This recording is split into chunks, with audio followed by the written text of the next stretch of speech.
To Forgotten Places 1. It took a bit longer than Blacknail had hoped to track down all his hobgoblin minions. He had ordered them to show themselves off to the townsfolk and to sow chaos, and they had gone about it with great enthusiasm and inventiveness. Following the sound of screams, Blacknail had found one hobgoblin chasing a shrieking woman down the street. Judging by his slow pace and the grin that had been on his face, the hobgoblin hadn't been trying to catch her, but the chase had amused him greatly. Another hobgoblin had been chopping down someone's front door with an axe, while the occupants huddled inside. Apparently, the family had just finished baking a pie, and the smell had drawn the hobgoblin. Blacknail also found a pair of hobgoblins carrying a bunch of crates full of chickens back toward the gates, and lastly, he'd found Kidda ransacking a jeweler's shop with 2 hobgoblins she had convinced to help her. They had gathered up quite a large sack of loot before Blacknail's arrival. While Blacknail had herded his followers back to the gate, Illisti and his men had shattered the town's defenders. Like a force of nature, the VYMPR had cut down or crushed every man who had dared come within reach of his long deadly blade. Faced with such a juggernaut, the terrified defenders had broken ranks and run. Unopposed, Illisti had then moved on to complete the next part of plan. He led his troops deeper into the city and burned the enemy stronghold to the ground. Deprived of a rallying point and their supplies, the remaining enemies would have a much harder time reorganizing or following Blacknail's allies when they left. Despite Blacknail's paranoia, the second mage never showed himself. He had either been killed before he'd had a chance to cast any magic, or he was hiding somewhere far away from the fighting. Battlefields were messy places, and in Blacknail's experience battles rarely went as planned. He was just glad chance had worked in his favor this one time. It was probably the first time ever. Still, Blacknail kept an eye out as he rejoined Illisti and led everyone out of the city. You never knew when random people would try to kill you. Although Illisti's men had taken some time to loot after the fighting, most of the takings had been plundered by the hobgoblins. Blacknail planned on making his minions share, though. In particular, there was a barrel of pickles and a sack of meat pies the humans would probably enjoy. There were also quite a few bags of coins and other shiny bits they could share. Blacknail was getting tired of having so much money, and coins were surprisingly heavy and hard to carry in large amounts. Also, he never did anything with them anyway. Sure, they were nice and sparkly, but at this point he preferred more unique or useful items. The opportunity to spend money almost never came his way for some reason. It was weird. Blacknail's favorite new acquisition was thus a purple hat. He loved it, and he was wearing it right now. The hat had a wide brim and a white feather sticking out from the top. Stylish. It wasn't even loot, and it definitely wasn't stolen. Blacknail wasn't a thief. Rather, the hat had been a gift from an admirer. A man whose house Blacknail had wandered into had thrown it at him before running away. Obviously, he'd wanted Blacknail to have it, probably because he'd thought it would look much better on the hobgoblin's head. Purple and green looked great together. Once back on the road and well away from the city walls, the victorious force stopped and took a moment to catch their breath and reorganize. As Blacknail chased a pair of hobgoblins away from the loot and yelled at them to go out and scout, Kidda jogged over to him. She was hauling around a small sack of loot and there was a satisfied grin on her face. That's the most fun I've ever had. What a sharp party, she shouted happily. It was all right, Blacknail replied as he reached up to adjust his new hat. He was keeping an eye on all the surrounding activity, in case something went wrong. It usually did, especially when Kidda was around. The redhead's grin grew wider. We need to do this again soon. Joining Herad and becoming a bandit was the right choice after all. This is the life. Blacknail rolled his eyes. He had been under the impression that she had joined Herad's band because all her old gang friends had been out to kill her and she had needed to flee her old home. Say, I've been thinking, Blacknail, Kidda said in an excited but quiet voice. Try to keep it simple so you don't get confused, Blacknail remarked helpfully. Ha, very funny. You should be a minstrel, Kidda told him as she huffed in annoyance. What was I talking about? Right. This is what I want out of life. To be the baddest bitch around, like Herad was. I'm sick of following others around. I want to show the world how great I am. I want to conquer with sword and fire. You're terrible with a sword, Blacknail replied. I am not, you green ass. Sure, I'm not as good as Herad was, almost no one is, but I'll get better with practice. You also don't practice, Blacknail pointed out. He trained a lot more than her, almost every day. It helped him quiet his emotions and it reminded him what was important. Kidda glared at him but kept talking. I'm not going to stay a nameless minion. I'll find a way to make a real name for myself. Life isn't worth living if you don't seize your dreams, and cut down every asshole who tries to stop you. Sure, sure. Go ahead, Blacknail answered with a nod of his head. Agreeing with her was usually the best way to shut her up. Kidda scowled at him. She seemed to suspect that he wasn't really paying attention, but before she could say anything more Blacknail spoke up. We need to get moving, so I need to go do important leader things now. Come see me when I'm done. We can talk as we walk. Without waiting for a response, Blacknail then hurried away. If Kidda did come to see him later while they were marching, he could always pick up the pace until she was too tired to talk to him. It was one of the many strategies he'd developed to shut her up. Soon, the combined force of hobgoblins and men were once again headed east toward shelter. Illisti was able to get his men moving at a quick pace, and this spurred the hobgoblins on. Much to Blacknail's delight, Kidda didn't manage to say more than a few words to him along the way. They traveled the rest of the day and then set up camp when it began to grow dark. In the wild, it was important to scout out a good site and secure it properly, lest you run into unpleasant surprises during the night, such as mimics or boars. After a few more days of traveling, they passed by River Run and entered territory that Black Nail was more familiar with. They avoided the town by crossing the river at a shallow point downstream, and then they hiked back over to the road. Their group was way too suspicious looking to enter the town. They wanted to avoid being sighted by anyone who would report back to Warwick. As they were walking down the road, an abandoned village came into sight to their left. It wasn't the first one they had passed either. Thick bushes and slender trees surrounded its derelict buildings and covered what was left of its fields. The sight seemed to interest Illisti. He stopped at the edge of the road and studied it for a moment, so Black Nail slowed down to wait for him. I had heard that the east was starting to fray at the seams, but I had not expected to see such obvious signs of ruin, Illisti mused aloud. Out west, we usually think of these lands as richer than our own, although we don't like admitting it. Seeing it like this is odd. Elias was walking behind Black Nail, but he stopped to reply. Ha, things did used to be blessedly good in these parts. The harvests were bountiful, and everyone had a smile on their face when I was young. That stopped after the wars started. Way down south, Tashira and Devshur went at each other like cats in a sack over trading rights or something, and it didn't end there. The kings of Aloria and Helgeron decided to join the fray, because crowns apparently turn men's minds to mush, and everything has been a bloody mess since. After the doom of Koroulus, small villages like this one couldn't defend themselves against the bands of deserters coming from the south or the beasts coming down from the mountains. Illisti nodded and began walking again. Yes, that makes sense. I suppose the rigid ways of my people are useful sometimes. The next day, they left civilization behind and headed off into the deep green, for no real roads led to shelter. The only way there was a long trek along a narrow trail through the wild forests of the north. Even with a guide, it was a rough and dangerous journey. Thankfully, everyone in the group was used to hard marches through uneven terrain, although Illisti had to leave his cart behind. The most important cargo was tied to the horses, and the rest was thrown away. You'd better not be leading us to our doom, Illisti remarked jovially as they hiked through the forest. Despite the difficulty of their travel, he had kept up a good mood. I get that a lot, Black Nail replied as he scratched his nose. That doesn't surprise me, although I hope it isn't always from new people.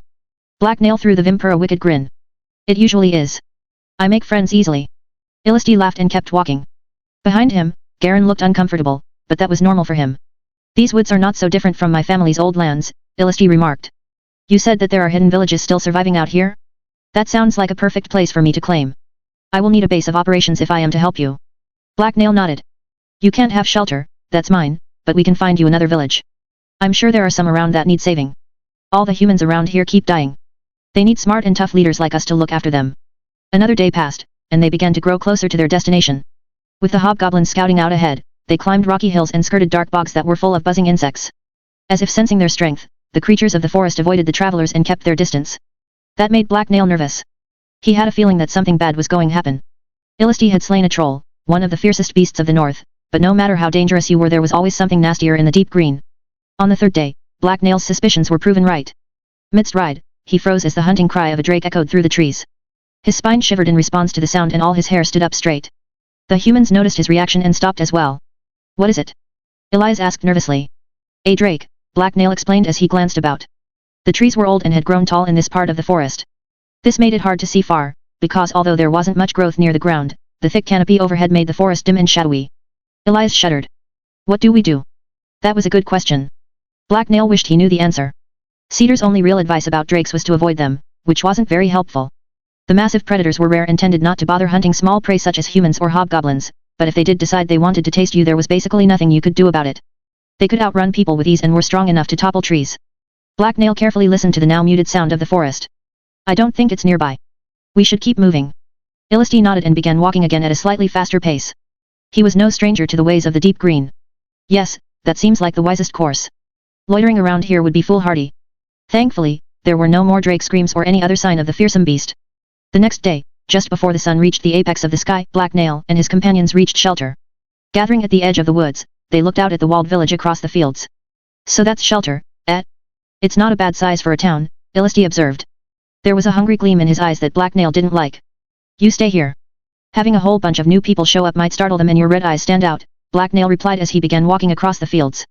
I'll go see what has happened in my absence. Kida followed him. I'm coming with. Don't forget to inquire as to the location of any other nearby towns that might still be alive, Garen called after them. Tired from the long journey but excited to be back, Black Nail approached the town gate. Once there, he called out to get the guards' attention. The villager on duty let them in after a brief moment of hesitation. He was surprised to see the hobgoblin after such a long absence and a little nervous, but he opened the gate for Kida and him. Black Nail immediately headed for Tannen's house. The village elder would be able to answer all his questions. After a knock on the door, it opened to reveal the bearded middle-aged man. There was frustrated scowl on his face at first, but a surprised smile appeared when he recognized his guests. Hey, you're back, eh? I was wondering where you'd wandered off to. Before Black Nail could reply, Kida spoke up. We just went for a hike. Tannen gave her an amused look. That was a long hike. You were gone for weeks. We also went south to do some shopping, because we got bored. Oh, did you get anything interesting? Other than that gaudy misfortune of a hat, Tannen asked as he eyed the purple hat that was still perched on Black Nail's head. Yes, but the hat was the best part, Black Nail replied sincerely. The hobgoblin quickly gave the town leader a completely fabricated account of where they had been. After finding out that everything had been quiet around shelter, Black Nail subtly steered the conversation to a new topic so he could ask Tannen same questions. Say, there aren't any more villages still around in this area, are there? That are full of living people and not corpses or wolves or worse, he inquired. That's a bit of a weird request. What's with the sudden interest? I was just thinking of doing some exploring. Well, there used to be a few nearby settlements, back in the day. However, I know the people and most of them packed up and moved south to live in the larger cities where they thought it would safer, and we lost contact with the rest of all our old neighbors years ago. I don't imagine any of them are left. It takes real grit to survive out in the green like we do, Tannen replied with more than a little pride. You survived, so maybe some of them did too. Which village do you think has the best chance of still being around? Tannen's eyes narrowed thoughtfully as he pulled gently on his beard. Probably Hurst Crest. It was the largest, other than us, but they were always a bit stuck up and unfriendly. If they have somehow survived, I wouldn't suggest going there. Isolation will have probably made them jumpy and paranoid, and you're you. They probably want nothing to do with a hobgoblin. Which way was Hurst Crest? I can't avoid it if I don't know where it is, Black Nail asked. This earned him a skeptical look from Tannen, but he gave the hobgoblin directions anyway. Hurst Crest lay about a day's travel to the west. There had used to be a small dirt road, but it had been overgrown by the forest years ago. After listening, Black Nail thanked Tannen and departed. As they were leaving, Kida turned to Black Nail. I'm going to stick around here. I got some stuff to do in shelter, and one of us should stop in and talk to Geralt and the others. All right, Black Nail replied without stopping. He was hardly going to argue with her. I need to talk to some people and get some things organized, so I can do what we talked about earlier, Kida yelled at his back. Black Nail had no idea what she was talking about, so he just waved and then walked away. He needed to meet back up with Illisti, and head over to the hobgoblin settlement. Biting his lip, Black Nail felt a nervous twinge. He had been away from most of his goblin minions for too long. Without his leadership, they were probably causing all sorts of damage, and he had to make sure no one was conspiring against him. That happened a lot with hobgoblins. Gob was good at weeding most of them out, but he wasn't perfect. After he was sure everything was alright at the goblin settlement, and he'd had some time to rest, he needed to go looking for Illisti's village. Hopefully, this Hurst Crest place was still around, and not full of terrible monsters. That would be a nice change. To forgotten places too. Although some of Illisti's men wanted to visit shelter, Black Nail convinced them that wasn't a good idea. Instead, he guided them back into the forest and toward his goblin settlement. The hobgoblin chieftain and the vampirs made plans as they walked. There were some grumbles from the men, they were tired from walking, but they obeyed their leaders without question. And you think this town of Hurst Crest is our favorite bet? Illicity asked. Sounds like it. It's not too far away, and it was big and rich, Black Nail replied. The people should still be there, but if it is gone we can just look somewhere else. Very well. My men could use a day or two of rest, but after that I'd like to get moving as soon as possible. There is no point in lying around. Alright. You can camp outside my base. This is my territory. We have lots of food for you and it will be safe. Or at least Black Nail hoped that was the case.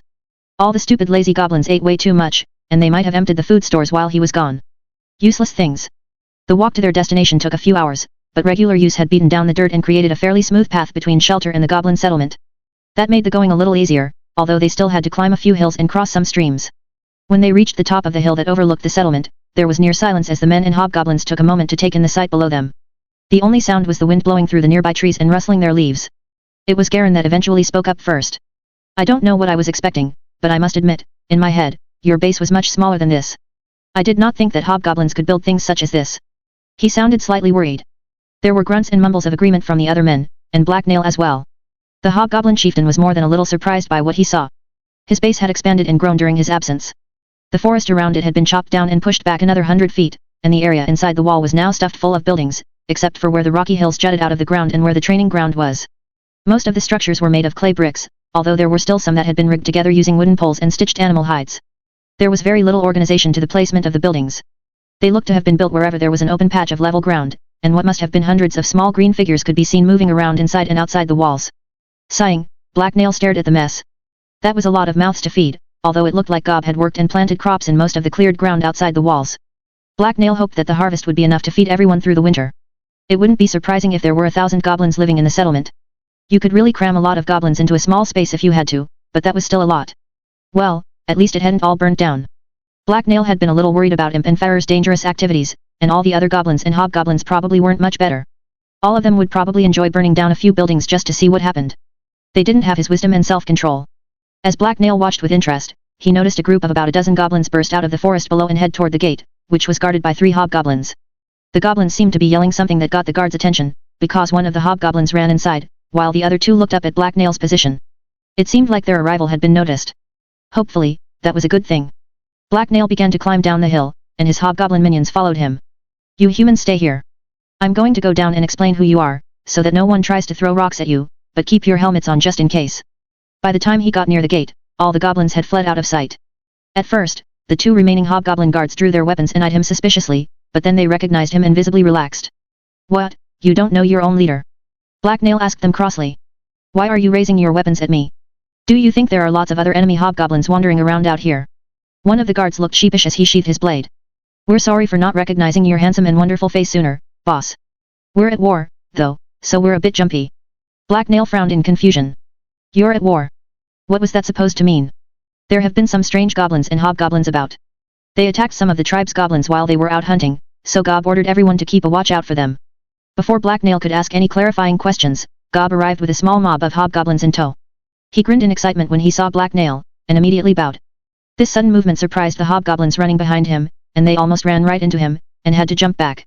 As other hobgoblins copied Gob and bowed, their formation dissolved into confusion. Black Nail sighed and motioned for Gob to step forward and speak, which the hobgoblin quickly did.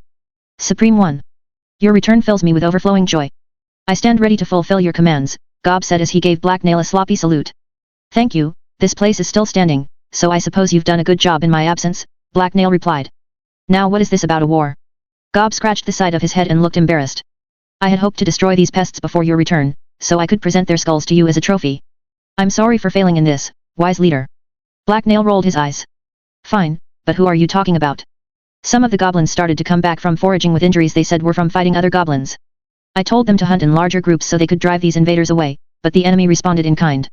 Now there are big fights between dozens of goblins all the time, and there are reports of hobgoblins among the enemy. From goblins?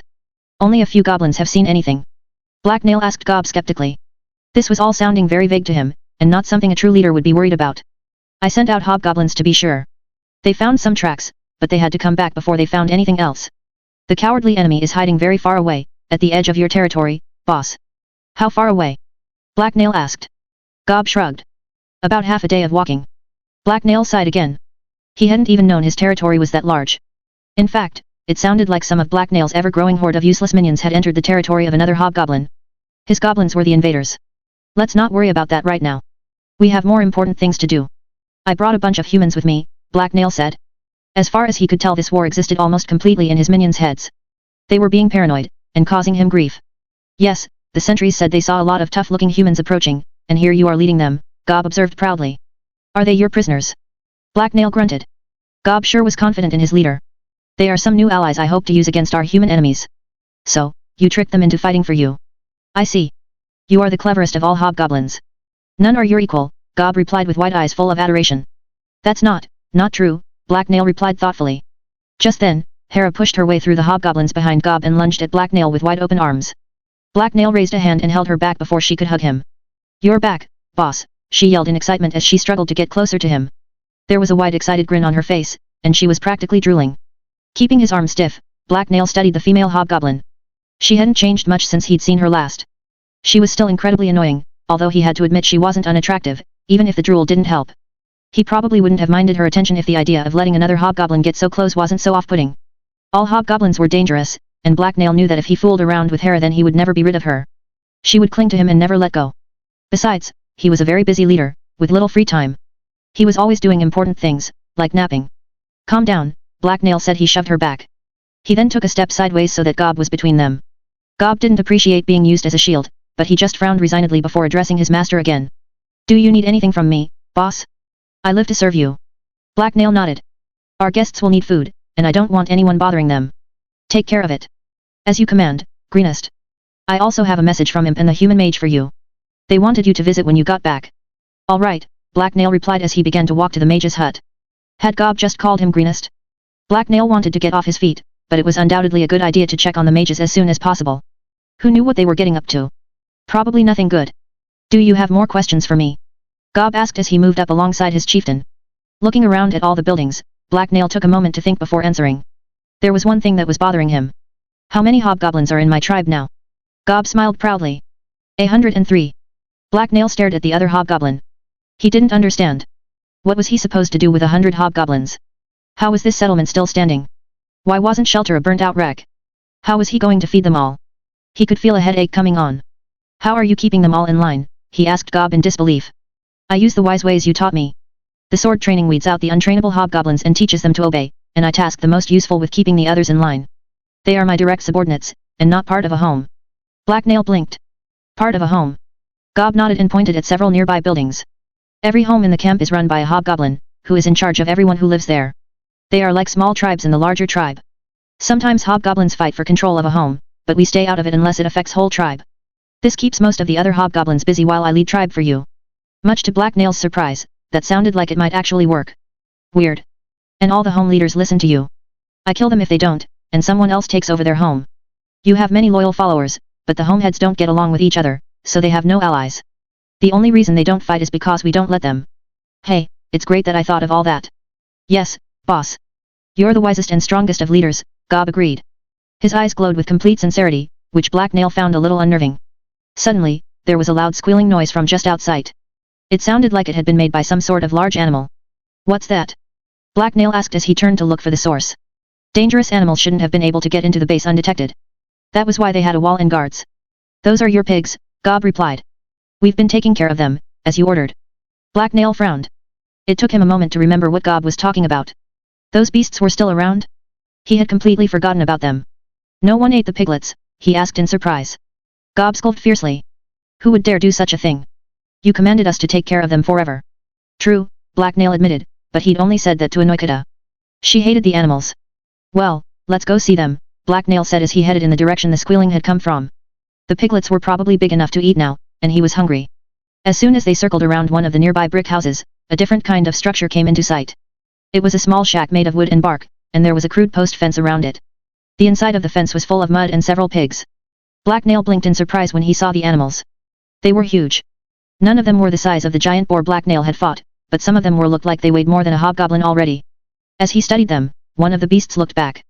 It regarded him, beady black eyes set above a twitching pink snout. Its thick fur was dark brown, and two long yellow tusks jutted out of its mouth. They must eat a lot, Black Nail observed.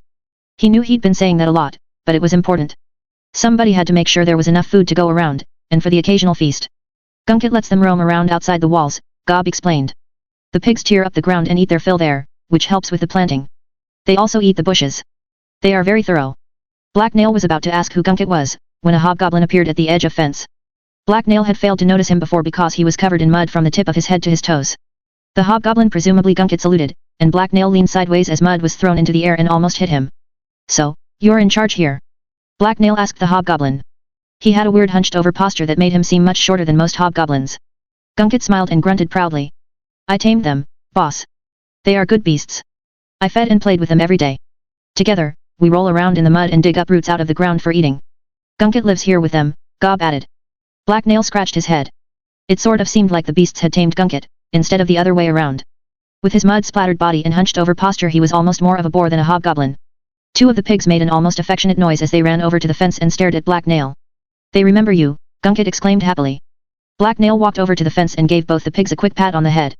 They were soft to the touch, and their snouts tickled him as they sniffed his hand, before he withdrew. Well, keep up the good work, Black Nail told Gunket before turning to leave with Gob. It didn't seem like he would be eating roasted pig anytime soon. He's a little weird, isn't he? Black Nail remarked to Gob as they resumed walking over to Imp's hut. Gob shrugged. He is a hobgoblin who is both useful and loyal, boss. True, that is very weird, Black Nail agreed. He couldn't really complain about his minions being odd. It didn't take them very long to cross the village and arrive at their destination. Imp's shack had changed a lot. In fact, it was obviously a completely new shack, since it was larger and all the wood had been replaced by mud bricks. Gob shouted to signal their arrival and Imp almost immediately appeared in the door. Oh, you're back.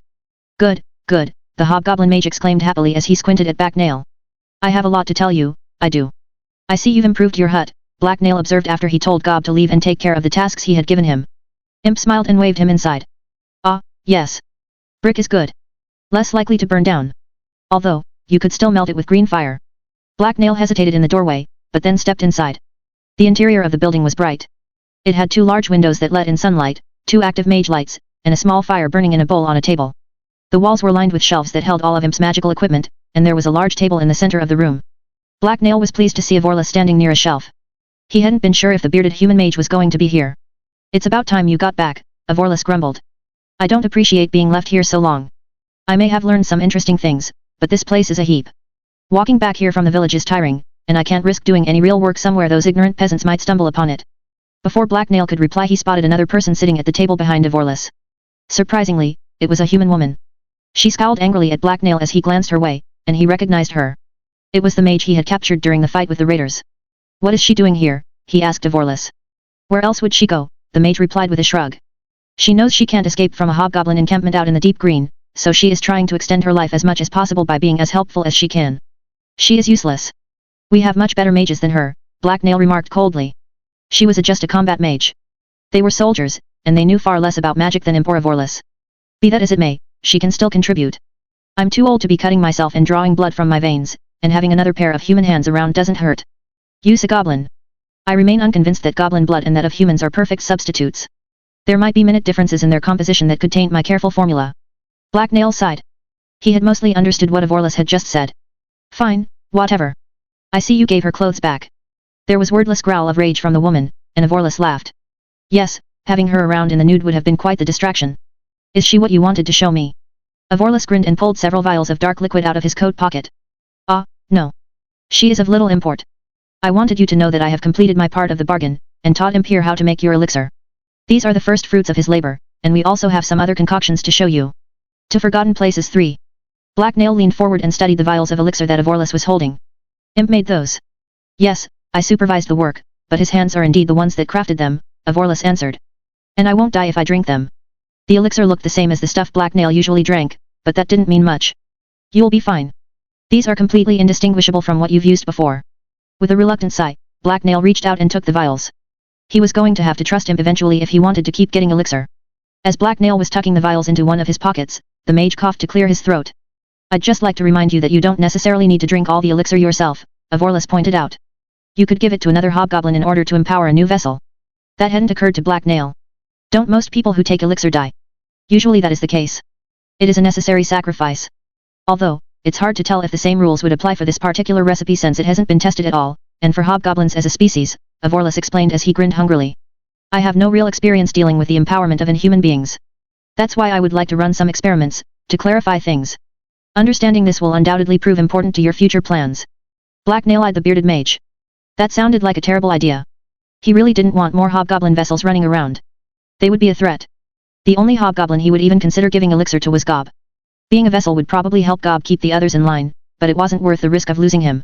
No, my trustworthy minions are too valuable to lose, he told the mage. Avorlus nodded. He seemed to understand the unsaid implications. What if we kept our experiments to goblins? Feeling conflicted, Black Nail frowned. Fine, I guess. Good. Thank you. Nothing of value was ever produced without equal sacrifice. I'm also working on some other projects that I will share with you soon, Avorlus replied. Black Nail turned to Imp. Do you have any new magics? Imp looked thoughtful and then wandered over to pick up a staff that was leaning against the wall. I've discovered a few new types of explosions, but mostly Avorlus has been helping me clean up my magic and use my new staff. I can use it to shoot fire now, like the human mages do. Very nice, but what do you mean clean up your magic? Black Nail remarked in confusion. Avorlus coughed and interjected himself into the conversation. Imp's process was effective insofar as it could produce mana crystals, but it created too many flaws and needed refining. Clay pots are not a good container to grow crystals in. They contaminate their contents. When doing any sort of mana engineering, clean tools made from glass or metal are far safer to work with. We need more glass, though, Imp added. I only have a few pieces I took from Mahedium. Avorlus' eyes narrowed angrily at the mention of the other mage's name. Yes, we need much better working conditions than this. Access to glass blowers and craftsmen not available here or shelter is paramount. I'll see what I can do, Black Nail told them. The hobgoblin chieftain then turned to the woman who was still sitting at the table in the far corner of the room. She had been trying to look inconspicuous but hadn't been able to conceal the hateful glances she kept sneaking at him. Her posture went stiff as Black Nail walked over to her side. And what is it that you want? Black Nail asked as he leered down at her. The woman's behavior amused him. Her intense fear was matched only by her hate. Black Nail could smell the power of her emotions, but she kept both under control and had managed to survive this long after being made a prisoner. The captive mage turned to look at Black Nail. She was a tall woman with a stern-looking face and short messy blonde hair. Being a captive hadn't allowed her to do much in the way of hair care.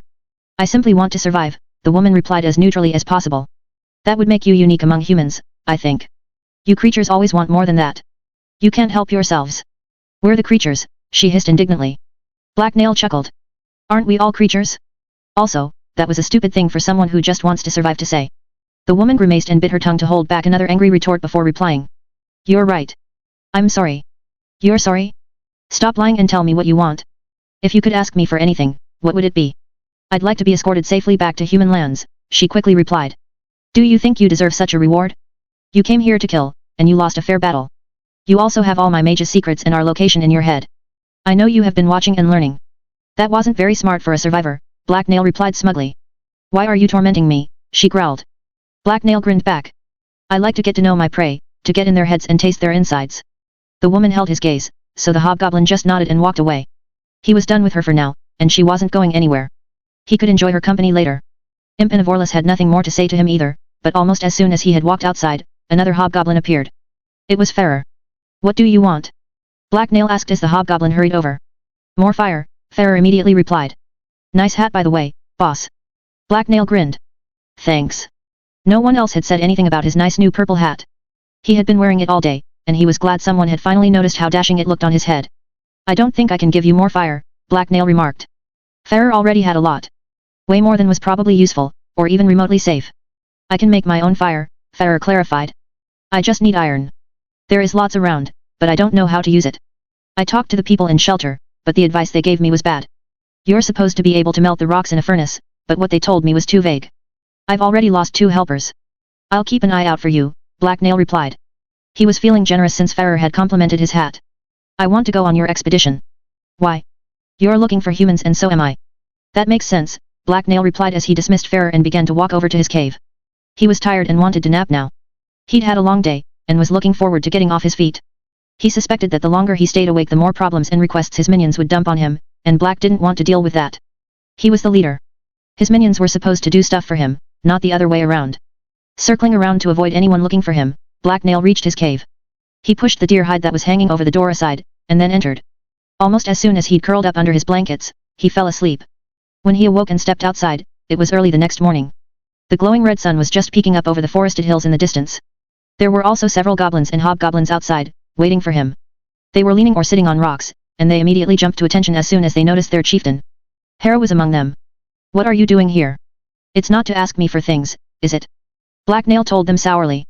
He'd just woken up and was in no mood to help people out. They could solve their own problems. A hobgoblin Black Nail had never seen before quickly hurried over. No, highest of hobs. I'm here to give you a wonderful gift. Really? Black Nail asked skeptically. That didn't seem likely. Yes, I have to come to offer my chieftain, that's you, tribute. Oh, right. That was a thing goblins did. It had been a while since any of his minions had done this, since he had been traveling so much, but goblins needed to suck up to their boss and gain special treatment from him or just avoid being killed randomly, somehow.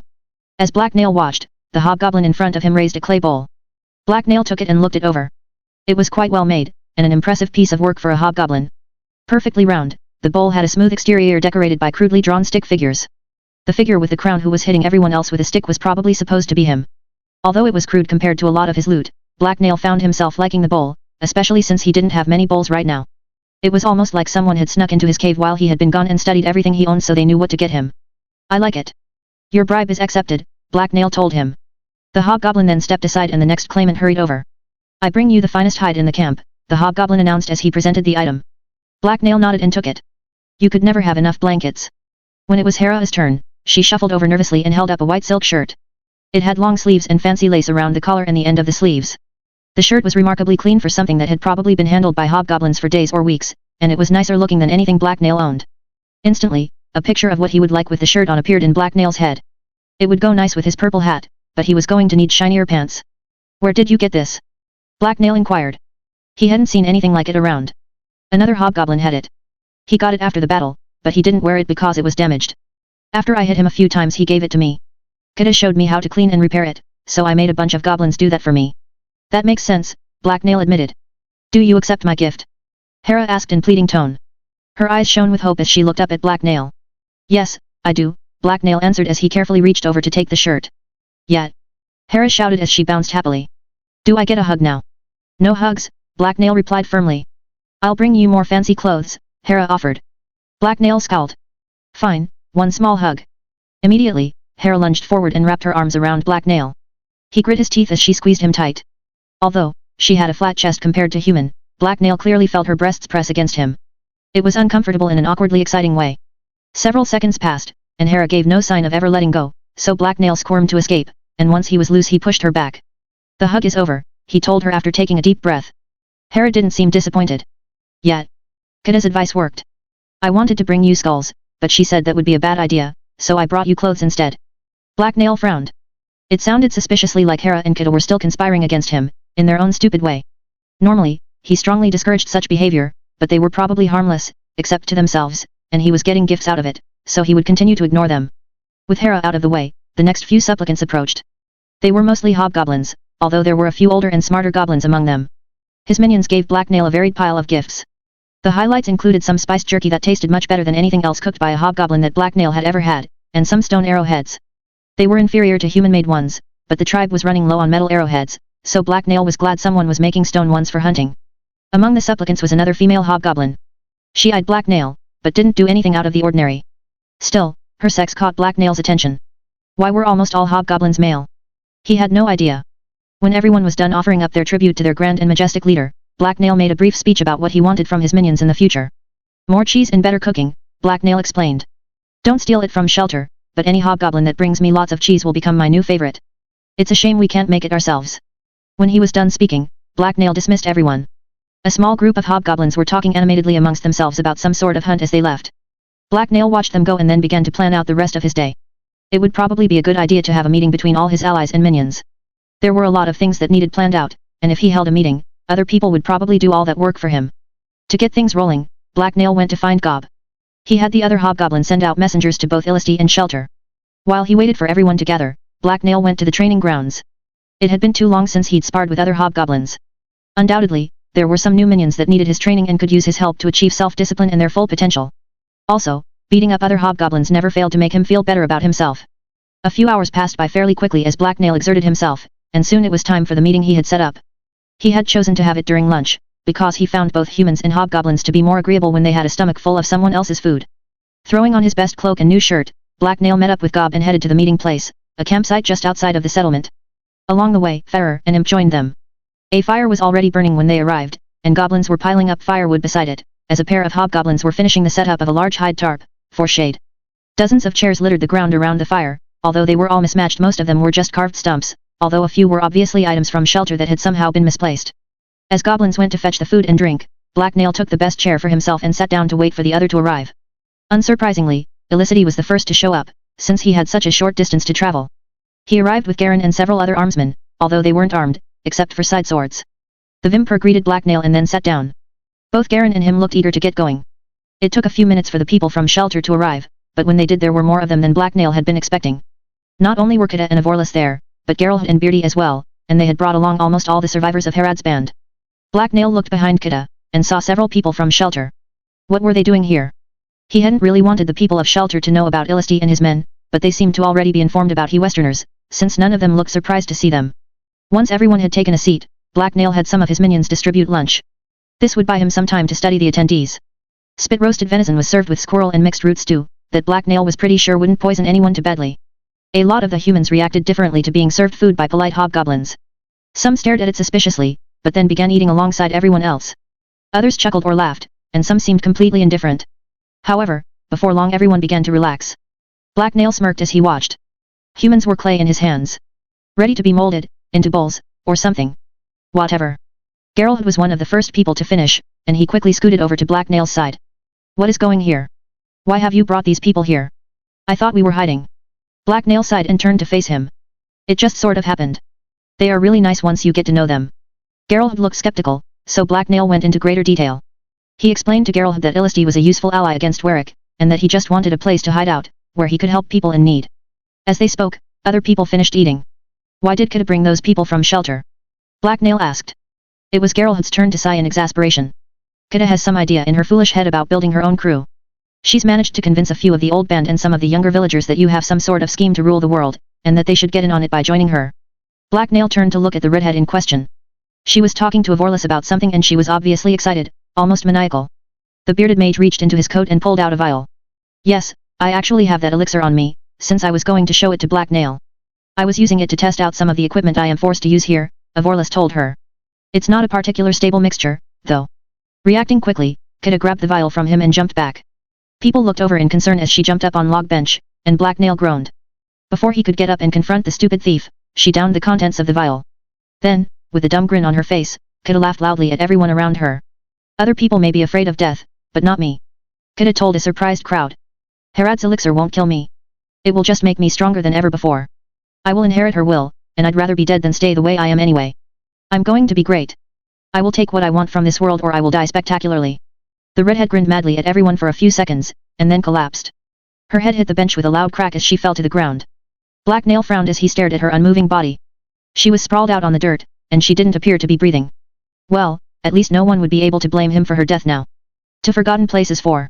There was a moment of hushed silence as everyone stared in disbelief at Kida's unconscious form. It was as if no one could quite believe it was possible for anyone to be so dumb.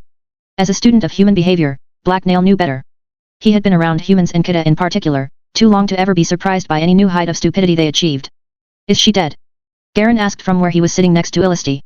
He sounded almost hopeful that she would be. Instead of replying, Avorlus sighed and walked over to Kida's prone form. Moving stiffly, he crouched down and studied her for a second. He then pulled another vial out of a pocket and held it under her nose. Immediately, Kida spasmed and let out a wheezing cough. When he withdrew the vial, she settled down again without opening her eyes. Seeing this, Avorlus nodded to himself and stood up. The young lady is still alive, despite her seeming complete lack of a survival instinct.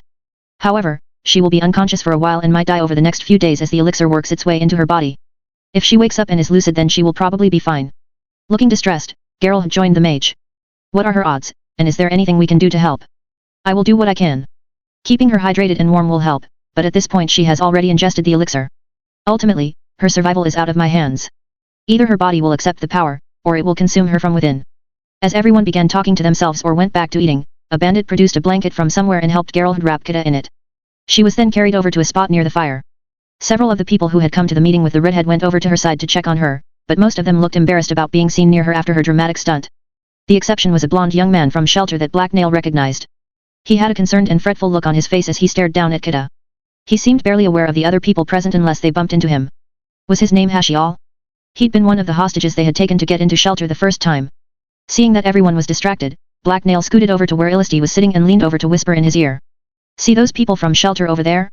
I think they might like to know about our friendly scouting mission to see if Hurstcrest is still around and to help them if they need it, Black Nail told the Vimpur. He ended his speech with a meaningful wink, in case the Vimpur didn't get it. An amused look appeared on Ilisty's face and he nodded in agreement. Ah, I can see why you might be concerned. Rest assured, I will inform these good people of our charitable mission. His objective complete, Black Nail smiled to himself and sat back down in his seat. He was just in time to overhear a bit of conversation between Gob and Geralt. The merchant's son turned bandit sounded apologetic. How have things been going here? It has been a while since my last visit, but I'm impressed by everything you've accomplished.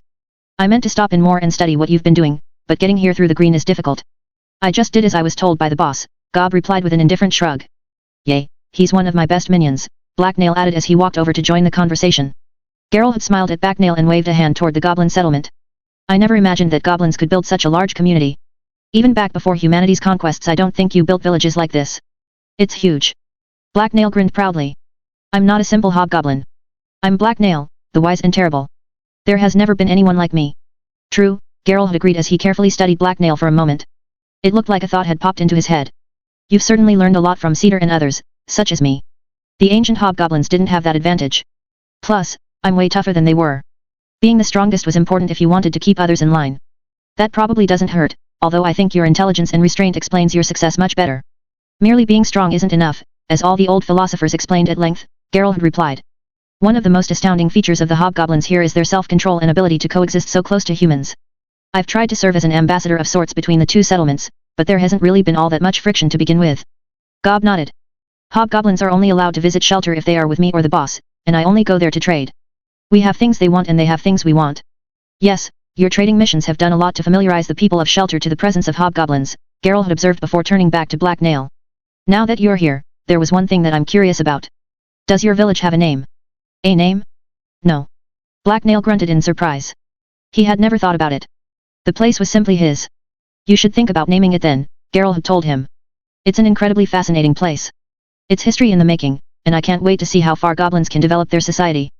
Bloody terrifying is what it is, Beardy the bandit huffed as he joined the conversation. Getting all happy about the green savages learning to copy people and organize themselves is crazy. They were dangerous to begin with. Now they're terrifying. Hobgoblins are mostly just misunderstood, Geralt had countered. No, that's not true at all, you bookish fool. Live in the real world for once. It has always been obvious exactly what hobgoblins were, savage killers. It's only now that Cedar's experiment here is around that they are beginning to change, Beardy replied as he nodded at Black Nail. He's got them under his thumb, and is making them dance to his tune. Now who knows what is going to happen. The only thing that is guaranteed is that a whole bunch of people are going to die. Black Nail didn't think Beardy was wrong, but he was leaving an important bit out. Humans are always dying anyway, and with me around you are less likely to be one of those doing the dying. Ha, that's the only reason I've stuck around so far. Don't think I'm not onto you, Hobgoblin. I know you've been messing around and manipulating us ever since Herod's fall. Black Nail put on his best startled yet innocent expression. I don't know what you mean. You know, Beardy replied as he gave Black Nail a steady glare. Our trip to Dagger Point smelled fishier than a beached sea serpent, especially the way you hurried us into leaving. Plus, your explanation for bringing these Westerners here doesn't hold oil. I think you're being a little paranoid. I don't believe that Black Nail is the type to weave grand conspiracies, do you? Geralt laughed dismissively. His naivety was adorable. We'll see, Beardy huffed before turning and walking away. Black Nail let him go and grinned to himself. It was far too late for Beardy to do anything about the plan. Everything was already in motion. After talking to Gerlot for a few more minutes, someone coughed politely behind Black Nail to get his attention. He turned around to see Garen, who nodded toward where Illisti was standing next to the fire. Someone had carted Kita away while he hadn't been paying attention, but that wasn't important. My lord wishes to speak to you, Garen explained. All right, Black Nail replied as he began walking over to the other Vimper. Geralt followed after him. I believe we need to plan out our immediate goals. You told me you wanted to find a village out in the green, Illisti said as Black Nail approached. The other nearby conversations died down as everyone else present listened in. They were all curious about Illisti and his men, but most people hadn't dared approach them. Yes, Hurst Crest. I wanted to see if they had anything worth trading for, like steel. There have also been reports from my minions about strange hobgoblins in that area, so I want to check it out. If any of these other hobgoblins do anything bad, I don't want to be blamed for it. Illisti nodded and met Black Nail's eyes. It was clear he wanted a commitment from Black Nail. When were you thinking of leaving? It sounds like this town might be in quite a lot of trouble, with so many hobgoblins around, and could use our help as soon as possible. Black Nail scratched his chin. In 3 days? We could all use some time to rest before heading back out into the green. Illisti took a second to respond. That seems like it could work. I'll prepare my men to move out that morning. After carefully saying absolutely nothing that made it sound like that they were looking to go conquer one of Shelter's neighbors, Black Nail and Illisti separated. Around them, the other people present began talking and eating again. Black Nail sat down and Geralt had joined him. This stew is quite nice, Geralt had observed as he finished off another bowl. What's in it? It's a secret recipe, Black Nail replied absent-mindedly as he stared into the fire. For some reason humans didn't like eating squirrels, even though they were both nutritious and delicious. Are you sure we can trust this Illisti fellow? Something about him bothers me. He's obviously a noble in exile, so why is he here? I told you, he is hiding from Warwick, like us. They are enemies, Black Nail told him. It took a little more convincing, but Geralt had eventually settled back down. He appeared to buy Black Nail's explanation, although reluctantly. By that time the meeting was basically over. Everyone had separated and sorted themselves back into the groups they had arrived in, so Black Nail told everyone they could leave. As they left, he finished off the last of the stew in the pot. There was no more venison left. Black Nail spent the next 2.5 days lounging around the hobgoblin settlement. When he wasn't eating or sleeping, he did random inspections of the camp. Black Nail wanted to make sure no one was slacking off. He had no idea what any of the occupants of the settlement were supposed to be doing, or what the purpose of the settlement even was at this point. He already had enough hobgoblin minions, but regardless, he wasn't going to let any stupid goblins get away with not pulling their own weight. Everything in the settlement belonged to him, including all the food, and he wasn't giving it out for free. While he fulfilled his duties as the leader, Black Nail considered several important questions. Firstly, Geralt had made a good point about naming the settlement, but nothing good was going to mind. Naming it after himself was the obvious answer, however that would probably confuse the stupider half of his minions. Secondly, Black Nail wasn't sure he wanted the place to keep growing the way it was. He hadn't planned for that, and he was worried about the settlement collapsing into chaos after getting too large. How many hobgoblins could you shove into one small valley before they began slaughtering everything in sight? Probably not that many, but Black Nail couldn't think of any way to actually stop the settlement from growing without doing something drastic, like slaughtering every second goblin he saw. The problem with that was it might lead to all the goblins fleeing, and the hobgoblins turning on him. Black Nail thus decided to ignore his concerns about the size of the settlement for now. Nothing bad had happened yet, so everything would probably be fine from here on. Right? On the third morning, Black Nail awoke and went to gather up a bunch of minions for the expedition, only to find Gob outside and everything already organized. 3 dozen hobgoblins with backpacks and sacks were standing behind Gob, including an excited-looking Farrer, and a smiling Hera. Black Nail rubbed the sleep from his eyes, but they didn't disappear. Hey! Where to, boss? Gob asked cheerfully. Briefly, Black Nail wondered if his input was even necessary, but then he dismissed the thought. Of course, it was. He was the leader. To Illisty's camp. Black Nail explained as he began leading the way. He chewed the breakfast Gob had brought him as he walked. Another surprise was waiting for Black Nail as they walked through the settlement's gate. A group of humans were waiting for them, and it wasn't Illisty's men. There you are. I was afraid I'd missed you. Kida remarked happily. There were half a dozen people behind her, including the 2 young men from shelter that she had once helped kidnap, but were now apparently her friends. Oh, you survived, Black Nail remarked as he looked her over. The last he'd heard, Kida had been taken to shelter, where she had lain unconscious without showing any sign of waking up. Black Nail hadn't sent a messenger to check on her health, or anything like that. He'd just been worried that her corpse might explode and damage shelter. Anything was possible when magic was involved. Kida appeared to be fully alive now, though. In fact, she seemed to be glowing from health. Did that mean she had survived the elixir? Was there a chance she could still keel over? Probably not. What are you doing here? Black Nail asked the redhead. She could have at least looked sick and miserable. I'm going with you, obviously, Kida told him. As if I'd let you have an adventure without me. And why are you bringing those people? Black Nail asked as he peered past her to look at her companions. They wanted to come, after I told them they should. Sitting around in shelter is boring. Hashial and Eris over there have never even left the village, at least not for real. How sad is that? It's about time they lived a little, and this outing is just the opportunity. Yay, Hashial agreed with obvious reluctance. And the others? Black Nail asked as he looked at several former bandits and men from shelter. Kida grinned proudly. They also decided to join up with me. I can be quite persuasive, and everyone loves adventure. We're here to keep an eye on the younglings and you, one of the men from shelter told Black Nail, as Kida rolled her eyes. They just can't admit to themselves that they want more out of life than shelter offers, the redhead countered. Black Nail sighed. I suppose you can come. Just don't slow us down. The hobgoblin chieftain turned away and headed over to Illisty's camp. When he got there, he saw that the Vimper's men had almost finished packing the entire place up. The tents had all been taken down and rolled up, while most of the soldiers were busy packing away their gear. Illisty and Garen were standing at the edge of the camp and overseeing the work. They both turned to look when Black Nail and the others approached. We're almost ready to move. Are those people coming with us? Illisty asked. She's still alive. Garen remarked in surprise when he noticed Kida. Speaking up while in his lord's presence was unusual for him. They are bringing their own food, so they can come if they want, Black Nail told Illisty as he shrugged. Getting rid of them would be a bigger bother than managing them. The Vimper Lord just nodded and went back to supervising his men. Garen stared at Kida for another second before scowling and turning away, and Kida chuckled at him. Soon after that, the Vimper's men finished packing up the campsite, and the journey began. A huntsman from shelter pointed them in the direction of the road that had used to lead to Hurst Crest, but it was now almost completely overgrown. It had only been a dirt path before, so there wasn't much left of it, but Black Nail's discerning eye could see where it had used to be. There was clearly a strip that extended through the brush where no trees grew, and the undergrowth was a little thinner because of the hard ground. The going wasn't that hard, though. Since the travelers' group was so large, the lead elements trampled the brush down for the people behind. As he was walking up to the front of the party, one of the people from shelter stepped out of line to hail Black Nail. It was Eris, and Hashial was standing right beside him. You're Black Nail, right? The young man asked with a nervous stutter. Black Nail turned to glare at him. You can't tell.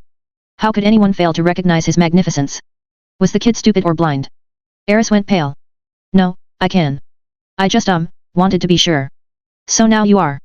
Did you want something else? Right, I was wondering how dangerous this trip is going to be. I mean, we have all these men here, whoever they are, and we have you. Your hobgoblins can handle anything that tries to attack us, right? The green is supposed to be dangerous, but it's not that bad, right? Black Nail gave Eris a disbelieving look. No, the green is probably way more dangerous than you've been told. No one could have told you about the really deadly things inside it, because the men who saw them are all dead. Eris went even paler. Kida said it would be safe. And you believed her. Black Nail laughed as he walked away. Silly, human. If a drake or a big mutant attacks us, then we are all going to die. To Forgotten Places 5. Black Nail left Eris behind and walked up the line. Once he was up at the front of the column of soldiers, Black Nail led his scouts on ahead. That was the easiest way to avoid Kida and the others. Some of them might have questions he didn't want to answer, plus they were annoying. At his command, hobgoblins fanned out into the woods on either side and jogged on ahead. Black Nail didn't want to run into any surprises, and he wanted scouts out looking for signs of the unknown hobgoblins. Even with trackers out, it would take some luck to discover the location of the enemy hobgoblins.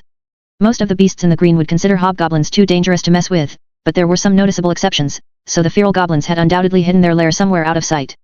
The completely overgrown road continued on unabated until the sky overhead began to darken. At the advice of one of his scouts, Black Nail led his party over to the base of Rocky Hill. They set up camp there, where it was dry and the face of hill protected one of their flanks. Their encampment took up quite a bit of space.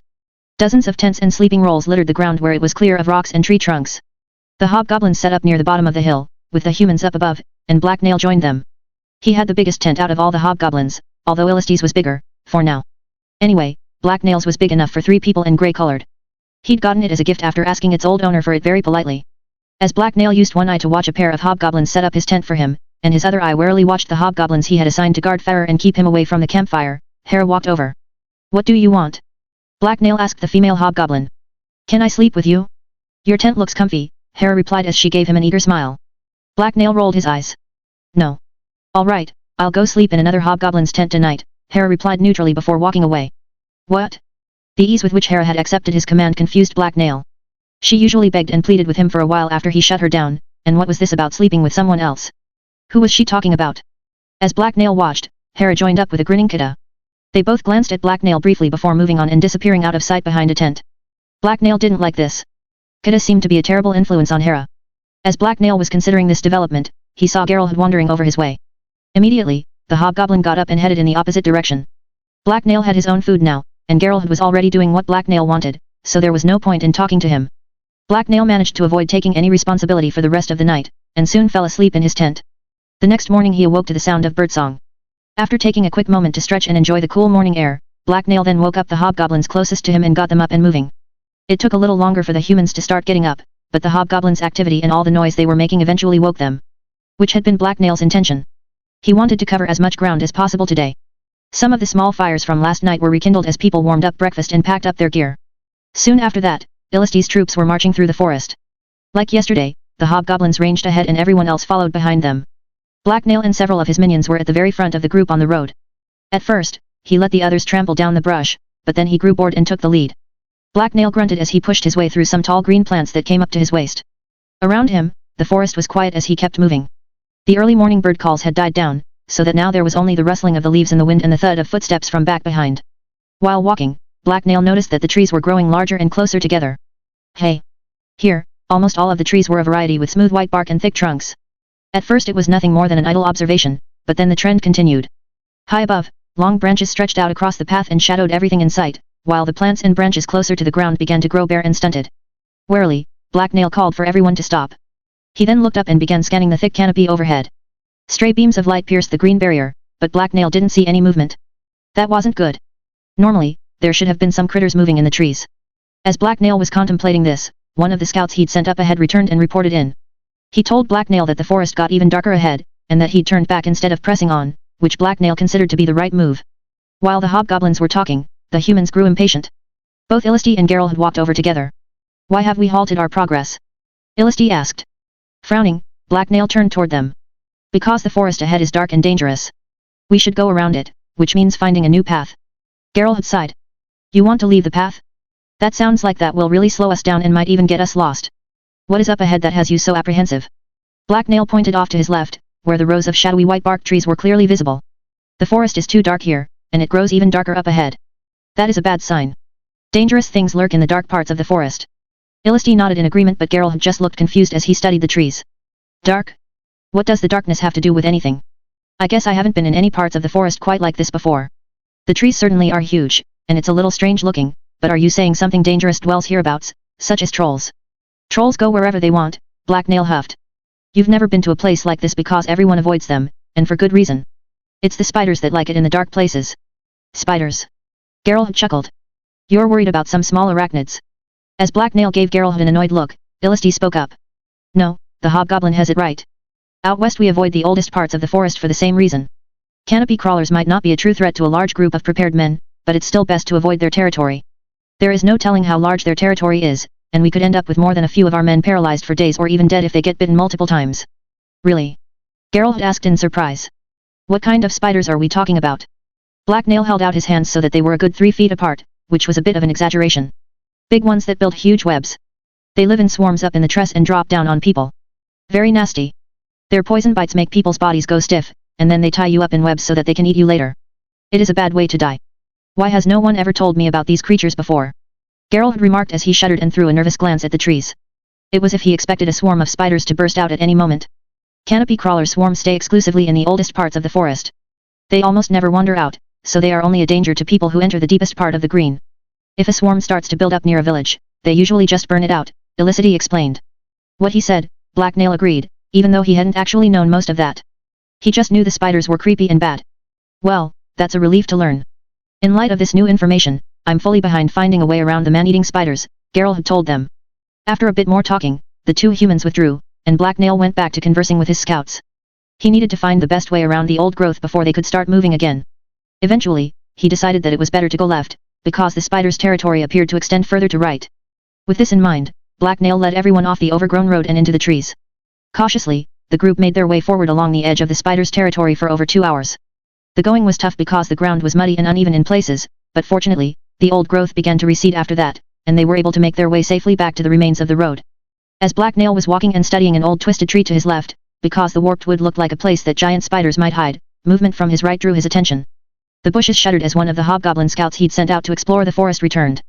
The hobgoblin saw his leader and gave him a sloppy salute, so Black Nail nodded and motioned for him to relax. Some of his minions were copying things they saw the humans doing. That was usually a good thing, but it was a little annoying that they all copied different things. Someone really needed to set up some standards. Stupid lazy minions. The scout dropped his salute. I found a goblin trail, boss. Several of the smelly runts are using it a lot, so it should take us right to their base. Good job. Let's see it, Black Nail replied. The scout immediately led Black Nail deeper into the forest, as the humans continued on down the path without him. After a few minutes of walking through the trees, they reached an old rotten log that was speckled with green moss. The hobgoblin scout rested one of his feet on the log and pointed at the ground on the far side of it. It's there. Many goblin feet scratched the dirt here, he observed. Mildly curious, Black Nail leaned forward to look. There were indeed dozens of goblin-sized footprints in the wet dirt beside the log. Go get the others. We will leave the humans and a few guides behind while the rest of us find the enemy lair. We can catch up to the slow noisy humans easily enough later, Black Nail told his minion.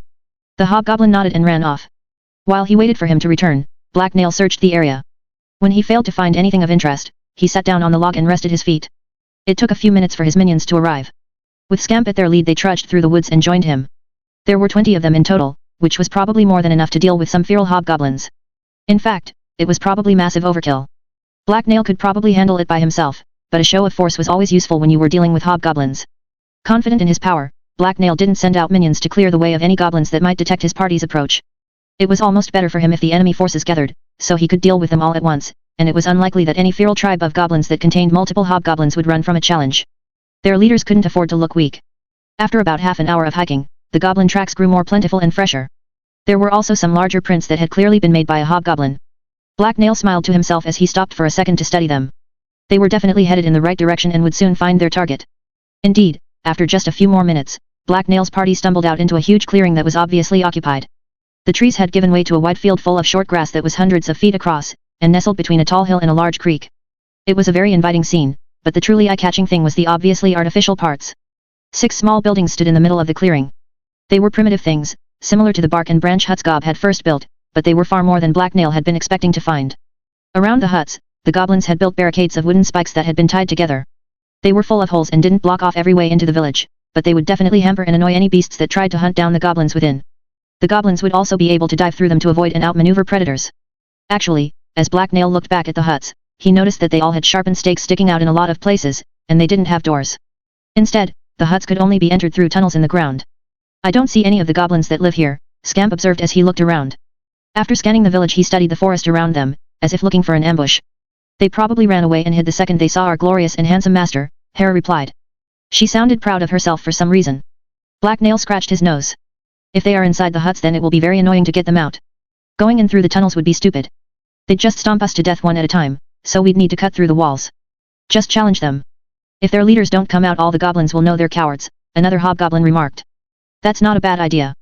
I'll go in alone. Wait here, Black Nail told his minions. The hobgoblin chieftain began walking out into the clearing. He felt confident. With 6 huts of that size, the village probably contained less than 6 hobgoblins and less than 60 goblins. Obviously, that was more than he wanted to fight at one time, but the feral goblins wouldn't attack a hobgoblin without hobgoblins driving them. As for the feral hobgoblins, Black Nail was more than a match for them. He had elixir, and a good steel sword that he had trained to use. A few feral hobgoblins with pointy sticks weren't a threat to him. When Black Nail had gotten within 40 feet of the village, he stopped and coughed to clear his throat. He then yelled at the top of his lungs. Hey! All you stupid runts who sleep in your own shit, are you just going to hide like filthy squirrels in a tree? Grinning, Black Nail studied the village. That ought to ruffle some feathers. The feral hobgoblins were probably shaking in terror while they hid in the dark. Still, they would have no choice but to come out and face him once they realized he'd challenged them alone. Suddenly, movement all around the village drew Black Nail's attention. As he watched, 6 hobgoblins and a dozen goblins rose up from where they had been hiding beside the spike barriers. They were either naked or wearing ragged fur loincloths, but Black Nail's attention was swiftly drawn to what they were holding in their hands. Those looked like slings. Uh-oh. Black Nail's eyes widened as the ferals all turned to face him and raised their weapons. The slings began to spin. Perhaps he might have made a slight miscalculation here. Crack. A swarm of stones shot toward Black Nail as the ferals unloaded their weapons. Bloody piss, Black Nail swore as he dove onto the ground. He was a little too slow. He heard a dull thud as a stone hit his shoulder, and then pain exploded through his body. Rolling up into a ball to protect his head, Black Nail pulled out a vial of elixir and downed the entire thing. Instantly, the pain that consumed his side dimmed. Shielding his face as he looked up, Black Nail saw the ferals preparing to launch another volley his way. As the fire of the elixir burned through his blood, Black Nail hissed and pushed out with his mind. A blast of fear rippled out and slammed into the ferals just as they began shooting again. The wave of terror caused many of the ferals to flinch, making their projectiles to go wide, but Black Nail dropped back down onto the ground just in case. By this time, Scamp and the others were reacting to the attack on their chieftain. Luckily, several of them had bows. They knocked arrows and took aim at the ferals. 3 hobgoblins went down as arrows slammed into their chests. Surprised by the unexpected barrage, the feral goblins screamed and fled. The feral hobgoblins froze as Black Nail's minions ran over to see if their boss was all right. Black Nail didn't wait for them. He rose to his feet and screamed in wordless fury at the remaining ferals. How dare they hurt him? They were nothing. He was going to rip them apart with his bare hands while he blasted their pathetic minds to pieces with pure terror. Black Nail's voice shook the air. Its impact was almost physical, and caused all the feral hobgoblins to jump from fright. A moment later, the last of the visible ferals dashed off into forest. An arrow from one of Black Nail's minions took a hobgoblin in the back, but the others got away. Rather than go anywhere near their enraged chieftain, his minions ran past Black Nail and over to the huts.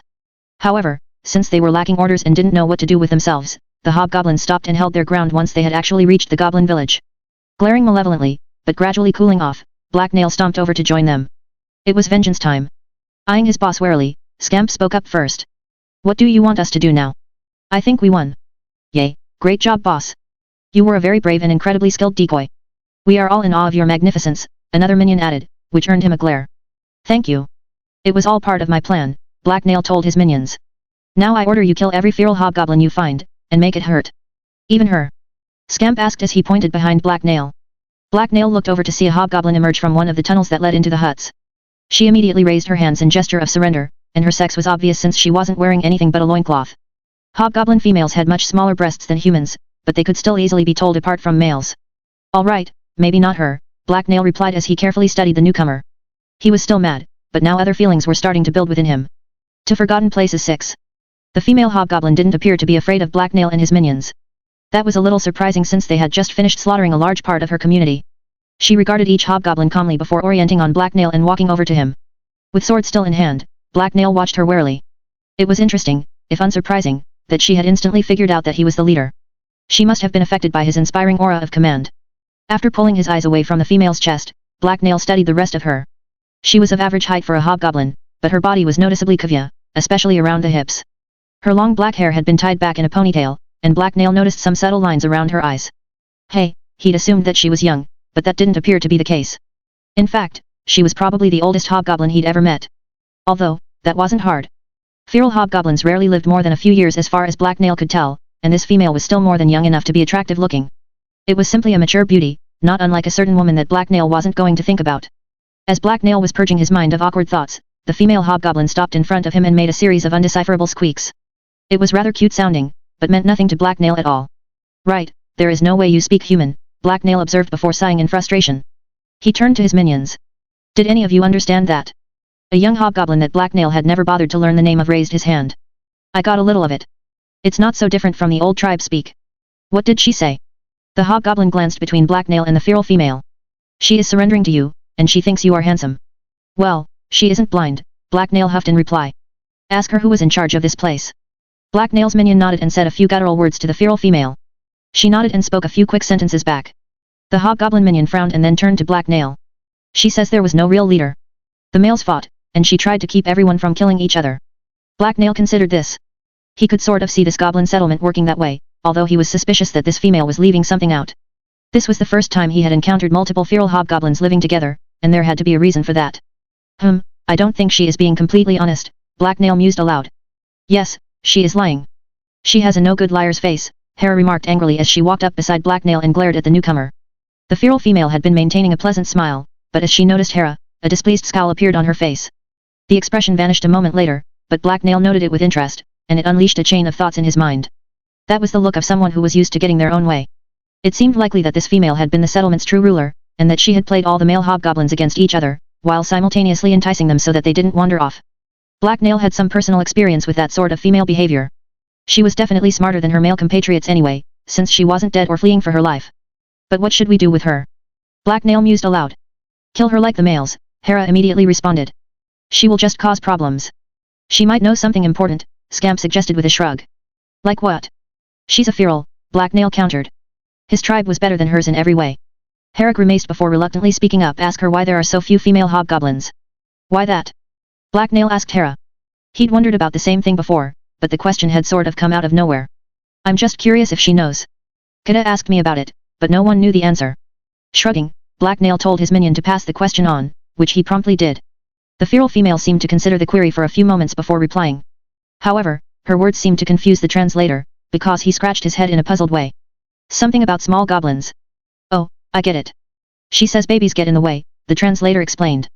She also said that after her first litter she couldn't have any more babies, so when she got bigger she focused on protecting her babies and their babies. Black Nail nodded in understanding. Ah, makes sense. Yay, I've never had any, but all the other female goblins were mating all the time, like everywhere, Hera agreed. So, now that she has answered the question, let's kill her. Not quite yet, Black Nail told her. He found the feral female interesting. She was obviously very unique for a hobgoblin, and this entire hobgoblin settlement had obviously sprung into existence because of her. Most goblin mothers didn't care much for the lives of their adult children. The little things quickly learned to take care of themselves, but this female was different. Since she couldn't have new ones, she had become attached to them, and had thus created a tribe. Also, if she truly cared about the goblins here, that meant she could be predicted and controlled. Most hobgoblins didn't come with such a useful weakness. What are we doing with all of this? Scamp asked as he looked around the entire settlement. We should burn it and then loot it. There were nods and mumbles of agreement from most the other hobgoblins, which earned them an annoyed glare from their chieftain. You have to loot it first. Loot, then burn, Black Nail told them sourly. This was basic stuff. There probably wasn't much of value here, though. Black Nail wandered away from his minions and began to look around. He walked over to the huts and inspected them. They were cramped and dirty, but inside he saw several crude clay bowls and some stone tools. None of it was worth looting. Muttering to himself, Black Nail then turned to look around the rest of the clearing. To his surprise, he noticed that there was an unusual amount of berry bushes scattered around. They had obviously been cultivated. Looking around some more, Black Nail saw two other patches of plants that looked like they had been planted on purpose. They were unusually healthy and the ground around them had been torn up to give them room to grow. The first was a tall plant with a thin stalk and arrow-shaped leaves, while the other was a small bushy plant with tiny reddish leaves. What are these? Black Nail asked the translator. When the feral female was finished listening, she hurried inside one of the huts and came back out with two fist-sized clay pots that had lids. She then opened them, and made some noises as she showed Black Nail their contents. They were full of dried leaves. She says you put one on meat to make it tastier, and that you drink the other, the translator explained. How do you drink leaves? It's tea, Black Nail explained to his minion as he studied the leaves. Was there a way to find smarter minions? This bunch weren't impressing him. The feral hobgoblin let out a series of grunts, which were promptly translated. She offers them to you if you spare her, and she will mate with you too. I'm not going to mate with her right here, Black Nail replied as he rolled his eyes and thought about sword drills. The offer was tempting, but he wasn't that stupid. While he was distracted, one of his minions might stab him in the back. Most likely it would be Hera, because she was glaring at him quite intently. He could feel her eye burning into the back of his head. Black Nail decided that he wanted to try the herbs himself, so he ordered it done. He then sat down and waited as the female feral went about preparing it. As she was working, some of the feral goblins within the huts began to peek out as curiosity started to overcome their fear. A few minutes later, the female hobgoblin handed Black Nail a cup of tea and a piece of cooked meat that had been rubbed with the second herb. What if it's poison? Hera asked. Then she dies, Black Nail replied as he took his first sip of the tea. It wasn't bad. Black Nail smiled. It was bitter, but almost in a good way. His mouth tasted cleaner after tasting the drink. The meat was also much better tasting with the herb. It had a spicy flavor, that Black Nail had only ever encountered in human food before. He wanted this for his own settlement. Nothing was more important to a hobgoblin than getting 5 proper meals a day. The feral female noticed Black Nail's happy grin. She straightened up and smiled proudly to herself, as if taking credit for the taste of the herbs. The action reminded Black Nail of Kita, which was a buzzkill. Wait, Hera also acted a lot like Kita. Black Nail had assumed that was because they were close, but what if all hobgoblin females acted like Kita? A cold feeling washed over Black Nail and he shivered. The world was suddenly a much darker place. Gathering his strength, Black Nail put his empty cup down. He was probably wrong about the Kita thing, and he needed to focus. How was he going to bring these herbs to his base? They were unlikely to grow if he uprooted them. It took over a day to reach the base from here, and they weren't seeding right now. It was still spring. He had been planning on destroying this settlement, but that didn't seem like a good option now. He didn't want a rival tribe near his own territory, but he wanted to make sure these herbs didn't get lost.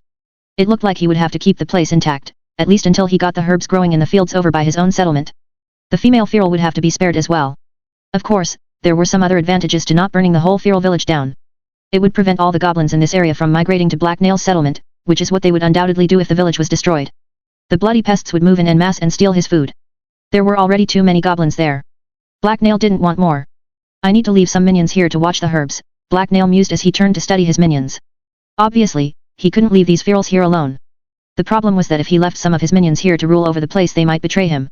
Hobgoblins couldn't be trusted to stay loyal without daily reminders of who was the boss. Also, any minions that went rogue would be far more dangerous than ferals. Black Nail looked at Scamp, who looked back uncomprehendingly. Was that the answer? We're not looting the place, Black Nail announced as he stood up. There were disappointed looks from many of his minions. What are we doing? Scamp asked. You're staying here, with 3 others. I'm putting you in charge of this place, Black Nail explained as he pointed at the other 3 hobgoblins one by one. Yes, this would work. Scamp was too stupid to betray him, and even if he did, he wouldn't be much of a threat. He also knew enough about hunting, building, and training to serve as the leader here. He didn't need to do much thinking because Black Nail and Gob had already taught him everything he needed to know. Scamp blinked in surprise. Why? What do you want me to do here? Black Nail shrugged. Rule in my name. The most important thing is that you kill everyone who defies me. After that, you need to grow a lot more of these herbs and protect this place. Start by getting all the goblins to build some real walls. All right, Scamp replied. He sounded unsure of himself. His new orders had obviously caught him by surprise. I'll be back in a few days. Feel free to mate with the feral female. Black Nail said as he began to walk back toward the forest. Wait, you're leaving right now? Scamp asked as his eyes widened in panic. Yay, I need to catch up with the humans. Good luck. Black Nail replied as the other hobgoblins started following him away, including Hera, who was now smiling gleefully. The feral female watched them leave, and then walked over to Scamp and leaned up against him. This startled Scamp, who had been staring at Black Nail. However, that was when Black Nail looked away and stepped into the shadow of the trees. Scamp would have to take care of himself.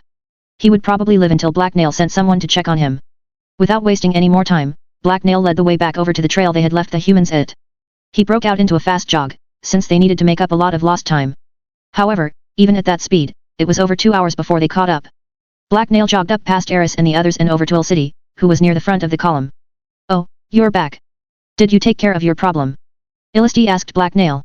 Probably. I killed just the right number of hobgoblins, I think, he replied. Ha, you don't sound too sure of yourself. Black Nail sighed. How do you humans keep your minions loyal, even when they are far away from you? Ah, that is something nobility has always worried about, particularly my own people, since we rely so much on personal charisma and strength to justify our rule. The problem might be central to the advance of human civilization itself. Certainly, empires have risen and fallen because the loyalty of men has ebbed like water on the shore. Right. So, do you have an answer? Black Nail asked. Humans seem to rule over very large territories, even if they said a lot of nonsense. They must know something. 4 hobgoblins? I don't know, Illisti mused. What exactly is your problem? I need to keep a watch on some hobgoblins that live far away from me at an outpost in the green. Proximity might not be your real problem out here in the green. This is almost the opposite of what my own people do, but expanding kingdoms and empires used good roads and cavalry to speed up the movements of their troops. That in turn allowed them to keep distant vassal states under control more easily. If you make it easier and faster for people to travel to this outpost, then they will feel your presence there much more acutely. Once travel is easy, you can also send out frequent messengers and shuffle administrators around, so they don't get too comfortable in one location. Yes, that makes sense to me, so why don't you Westerners do it? Black Nail asked suspiciously. El City grimaced sourly. Because most Vimpur are focused on protecting what we have, instead of empire building. In my opinion, that is one of our few weaknesses, and why we don't rule all of humanity. Most of the old lords are paranoid and isolationist. They care only about securing their next meal. Well, even if you are too scared to use it yourself, it's still a good idea, Black Nail replied. There was a groan from Garen, who was standing on the other side of his master. Illisti just smiled. That's not an exact summary of what I said, although I understand your confusion. Black Nail shrugged. People are confusing. That we are, Ilcity admitted. Since he suddenly had a lot to think about, Black Nail picked up the pace and pulled ahead of the humans so that he could join the scouts at the vanguard. As he followed the old abandoned road, Black Nail considered the Vimper's words. He could reduce the time it took to reach the feral village by clearing this old road of vegetation, and it might even be possible to do something about the spiders. The travelers continued on their way for several hours. Black Nail and 2 other hobgoblins led the way past a shallow creek and a large pond. The only real barrier they faced was one section of the road that had been occupied by a mimic. Thankfully, one of the scouts detected it and they knocked it off balance from a safe distance using spears and then finished it off with axes. Soon after that, another hobgoblin returned from scouting up ahead with news. I found the humans you were looking for, the scout told Black Nail. They are just past the next 2 hills. Oh, they are still alive? Black Nail asked him. They are moving around and stuff, so I think so. They are also doing a lot of that thing where you take care of plants. Farming. Yay, that. Do they have any sentries out? No, not in the forest. It looks like they watch the fields, though. Black Nail nodded. Since they were finally approaching their destination, he walked back to get Gerlot and Ilcity. Once the 3 of them were together, they quickly completed the last stretch of their journey. From atop a hill that rose up above the treetops, they surveyed the town of Hurst Crest. Judging by those cleared fields and those smoking chimneys, I'd say this town is definitely still populated, Gerlot remarked as they all studied the landscape before them. I would have bet against it surviving even this long. Civilization, it seems, is hardier than I believed possible. Nestled between a river and a line of rocky hills was a long valley that had been cleared of trees. Crops had been planted all throughout it, except for where the town itself stood. Hurst Crest was nestled up at the base of cliff and every other side of it was protected by a rough stone wall. It looked to be about twice the size of Shelter, judging by the number of houses. Ilcity scowled as he pointed to a structure in the middle of the fields. That's a watchtower, and it is poorly placed to survey the forest or anyone approaching the fields from outside. What does that mean? Geralt asked. It means it was put there to keep an eye on the workers, lest they slack off or run. I do not believe outsiders such as us will receive a warm welcome here, Ilcity explained as his eyes narrowed dangerously. Black Nail chuckled. Almost no one is ever happy to see me, but that has never stopped me before. Let's go introduce ourselves. To Forgotten Places 7. We need a plan, Geralt had observed. If these reclusive folk are as hostile as you suggest they are, then we can't just walk in unannounced and expect them to greet us with open arms. Black Nail, Ilcity, Garen, and him were still staring down at the town of Hurst Crest from a hill out in the forest. They had come a long way to find the town, and now they had. Of course, some of them were here for different reasons. Geralt had thought that was tagging along on a scouting mission, while Ilcity was here to conquer the place. We could sneak in after nightfall and kill all their leaders in their sleep, Black Nail suggested. What would that accomplish, exactly? Geralt had replied uncertainly. Garen and Ilcity didn't look convinced either. Black Nail smiled sheepishly. It's just sort of what I do. Well, we will keep that option in mind, Ilcity responded dryly. However, I believe a less drastic first move would better serve our ends. Garen looked thoughtful. We could just take the town. Even without the hobgoblins and their skill as infiltrators, our troops could undoubtedly march down there and seize that gate with minimal losses. The people are highly unlikely to be organized or effective soldiers. We don't actually know that these people are hostile yet. We just got here, Geralt had pointed out firmly. Striking first would be unconscionable. A lot of innocent people could easily be hurt by such a reckless course of action. Ilcity nodded. I agree. I would rather not create any unnecessary grudges or resentments among the populace. When we move on the town's rulers, it must be with secure motives and moral justification, so that we can maintain a good relationship with the common folk. I think you mean if we move against the town's rulers. Geralt had replied warily. Ilcity gave him a vague nod before looking back at the town. As you say. Geralt had frowned. It's obvious that we need to talk to them. A delegation is the obvious answer. Sending in only a small group might be dangerous. We don't know how they will react. A show of force from our troops might keep them in line. We could march them out into the open. No one would get hurt then, Garen suggested. Or such an action could easily frighten them into not accepting the delegation at all, Ilcity mused thoughtfully. They are obviously reclusive, and they might lock their doors at the slightest provocation. If we want to make sure they accept a delegation, we have to make it look as harmless and valuable as possible. Listening intently, Black Nail sighed quietly. His assassination plan was sounding better and better the more he listened. This was getting annoyingly complicated, and in his experience, the best way to simplify things was to kill some unnecessary humans. Oblivious to Black Nail, Geralt had nodded in agreement with Ilcity. We could send some people in posing as traders or merchants. Secluded as they are, these people must be in desperate need of certain goods, like a decent vintage of wine. We have a cart here, and it could pass as a merchant's vehicle. It would be easy enough to load it up with some of our supplies to complete the disguise.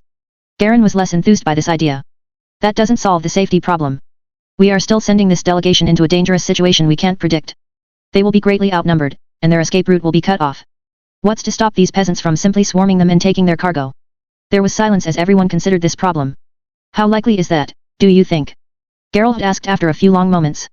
Quite, Illisti replied. As I pointed out before, those watchtowers suggest that the community is tightly policed, and thus probably hostile to outsiders who might bring trouble with them. Also, isolated as they are, who would punish them for robbing and killing some travelers? Black Nail perked up. He had just thought of a solution, and this time it wasn't to kill everyone in their sleep. How about we send in our toughest fighters, then? Illisti, Garen, and me could take some fat town humans, easy. Garen opened his mouth as if to object, but Illisti cut him off. That could work. Yes, there would be definite advantages to such an introduction. Then let's do it. Black Nail exclaimed cheerfully.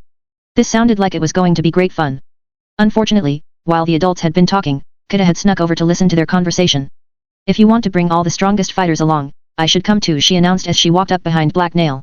I'm a vessel now. No, Black Nail told her. Geralt shook his head at her. You don't have any elixir and you are still new to your abilities, so I'm with Black Nail here. Kida scowled. But... No, Black Nail told her sternly. Stay with the villagers you brought. They are your responsibility. Kida didn't look happy, but she shut up, and that was the important thing. Sighing, Black Nail turned back to the vampires, who'd remained silent. We have a plan, so let's go. Geralt had coughed to get everyone's attention. There was a doubtful look on his face. What about the disguise? Do any of you know anything about the particulars of a merchant's trade? You're a noble, a soldier, and a hobgoblin. The VYMPRS and the hobgoblin looked at each other. None of them had a response to that, so Black Nail turned to look at Geralt. All right, you can come with us. You're from a merchant family, right? Geralt's mouth fell open in surprise. That wasn't what I was getting at. Don't worry. You're a big bad bandit, remember? You got this, Black Nail told him. Yes, you're the obvious choice to pose as the leader of this delegation, Illisti added. Garen and I will be your guards, while Black Nail stays with the cart and serves as the packman. Oh, good, Geralt remarked neutrally as he realized he'd walked into a trap of his own making. With their discussion over, everyone got to work preparing their disguises and organizing the delegation. The supplies on the donkey cart were rearranged, and everyone put on long brown rain cloaks. When the cart was ready, they headed out into the fields. Geralt drove the cart while the others walked alongside it. Unlike a horse, the donkey tolerated Black Nail's presence, even if was obviously and rightly afraid of him. After they had been on the rough dirt road that led to Hurstcrest's gates for a few minutes, Geralt began to look really nervous. They were surrounded on all sides by uneven fields. I think I just saw someone run into the town. They must have been out working in the fields and seen us, Geralt had said. From up on the cart, he had a better vantage point than the others. That's to be expected. We don't want to surprise them anyway, Illisti reassured Geralt. Garen and him looked completely calm as they trudged along beside the cart. So, what's the worst-case scenario here? Geralt asked. Garen huffed in annoyance. That this place is ruled by an ancient vampire lord who immediately squashes us into paste. Try not to think about it. There could also be an incredibly intelligent hobgoblin inside that sees right through our disguises and is so cunning that we are helpless before him, Black Nail added. Although, that's unlikely since I'm the smartest hobgoblin ever. This got a chuckle from Illisti, but everyone else was silent as they approached the gates. When they reached the wooden doors, they stopped and waited for something to happen. Black Nail used this time to study the town's defenses. The wall was made of small stones that had been mortared together into a barrier that was about 8 feet tall. It was certainly better at keeping things out than shelter's walls, but it still didn't seem designed to stop a determined attacker. It was more like a really sturdy fence. Suddenly, someone yelled their way. Who goes there? A man shouted down at them. He was standing on the wall, right next to the gate. Everyone immediately looked at Geralt, who winced in an anxious manner as he was put on the spot. Ah, hello there. Geralt called back with false cheer. I'm a traveling merchant. I got lost in the forest a while back and somehow ended up here, in front of your rather inviting-looking home. I'd like to come in and sell some of my wares, if you don't mind, good man. Who is that all with you? The man on the wall asked. He sounded suspicious. These are just my guards and my packmen. Traveling alone in the green is a terrible idea, but don't worry, they're harmless. I basically pay them to keep me company on my travels. My packman is actually worse than them. He has been known to bite, Geralt had joked. Black Nail found it funny. There was no immediate reply to this, but the doors began to swing open. Am I the only one who finds this ominous? Geralt asked. Yes, get the cart moving, Garen replied. Geralt did as he was told, and soon they were passing into Hurstcrest. Before them, a paved street appeared that was lined by houses. Most of the visible homes were wooden with stone foundations. None of them looked new, and many were run down.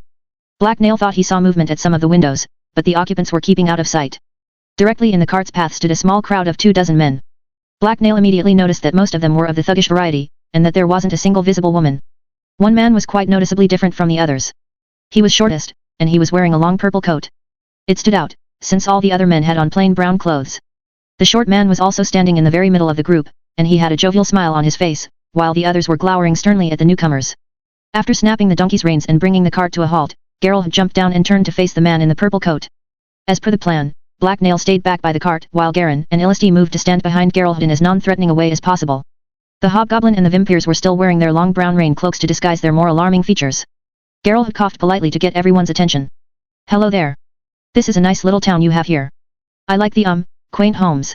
There was a loud thud as the gate behind them snapped shut again, and Geralt flinched.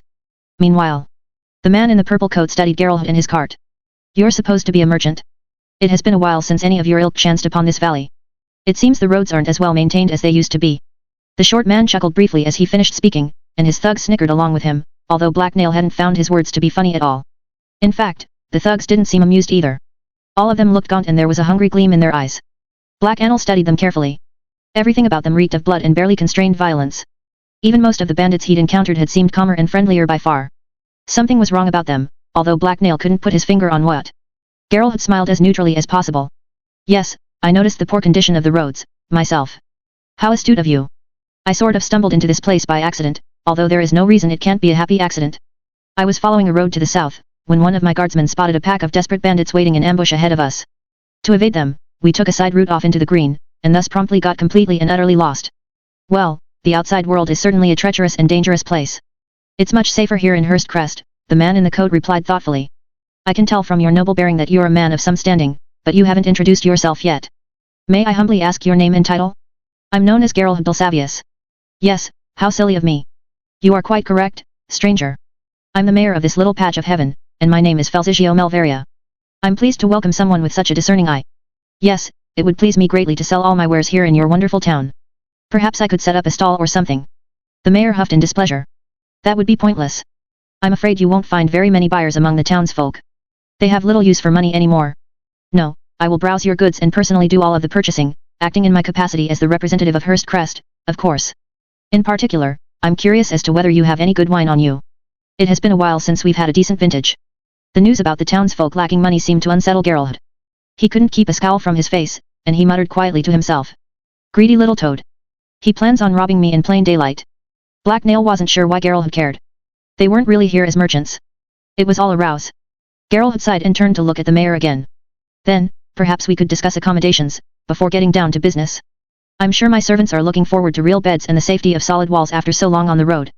First, I must insist that you disarm your guards and hand over their weapons. There is no need for such violent tools within Hurst Crest, the mayor replied smugly. Behind him, his heavily armed mob of thugs loomed menacingly. The inconstancy of this didn't appear to matter to the mayor. I hardly think that is necessary, Geralt had countered warily. My servants are no threat to you and your rather large personal guard, and my servants have formed quite an emotional attachment to their weapons over the past few weeks. As the mayor of Hurst, I make the laws and I enforce them. There is no higher authority. Hand over your weapons. As Geralt began politely arguing with the mayor, another group of people approached from down the street. Black Nail shifted his gaze to study these new arrivals. There were 5 of them, and they were all wearing loose green robes and had shaved heads. Like the mayor's group, they were all male, and most of them were large and armed with wooden clubs. The exception was an older man at the center of the group. Even though he was bald, he had a short white beard and was hunched over. As soon as the robed men arrived, the mayor turned to greet them. Ah, Abdahi. You're finally here. Thank you for coming. It is no problem, Lord Mayor. These are the outsiders, the bearded man replied as he turned to look at Geralt. His eyes were dark and utterly without warmth, like a snake's. Abdahi here is the high priest of Hurst Crest, and a servant of the harvest god Devmathai, the mayor cheerfully told Geralt. Oh, it's nice to meet him. I don't think I've ever heard of that god before, though. Geralt replied cautiously. He has only recently revealed his great glory to us simple mortals, Abdahi explained with smug smile. All he demands in return for his blessing is the occasional petty sacrifice. Oh, good, Geralt replied awkwardly. Even Black Nail had found that speech creepy, and he knew next to nothing about human religion. Illisti reacted as well. The Vimper leaned over and whispered something in Geralt's ear. When he was done, Geralt turned to the priest. And your god, can you see him, or is he more of an invisible presence? He is with us in spirit, always. He watches us and rewards our fervor with the bounty of the earth. From his blood springs life, Abdahi answered as he gazed at Geralt intently. The mayor took this opportunity to cut in. I was just telling Geralt here that his guards need to hand over their weapons. The priest nodded sagely. Ah, of course, yes. As Black Nail watched, Abdahi immediately reached up to grab a chain around his neck, and he pulled an amulet up from beneath his robe. The piece of jewelry was made from gold and had a single large transparent crystal set in the middle of it. As one hand closed around the crystal, the priest spoke up in a louder, more resonant voice. You should do as the Lord Mayor commands and relinquish your weaponry. There is no need for such things here. You have never been safer than here among the people of feast and famine.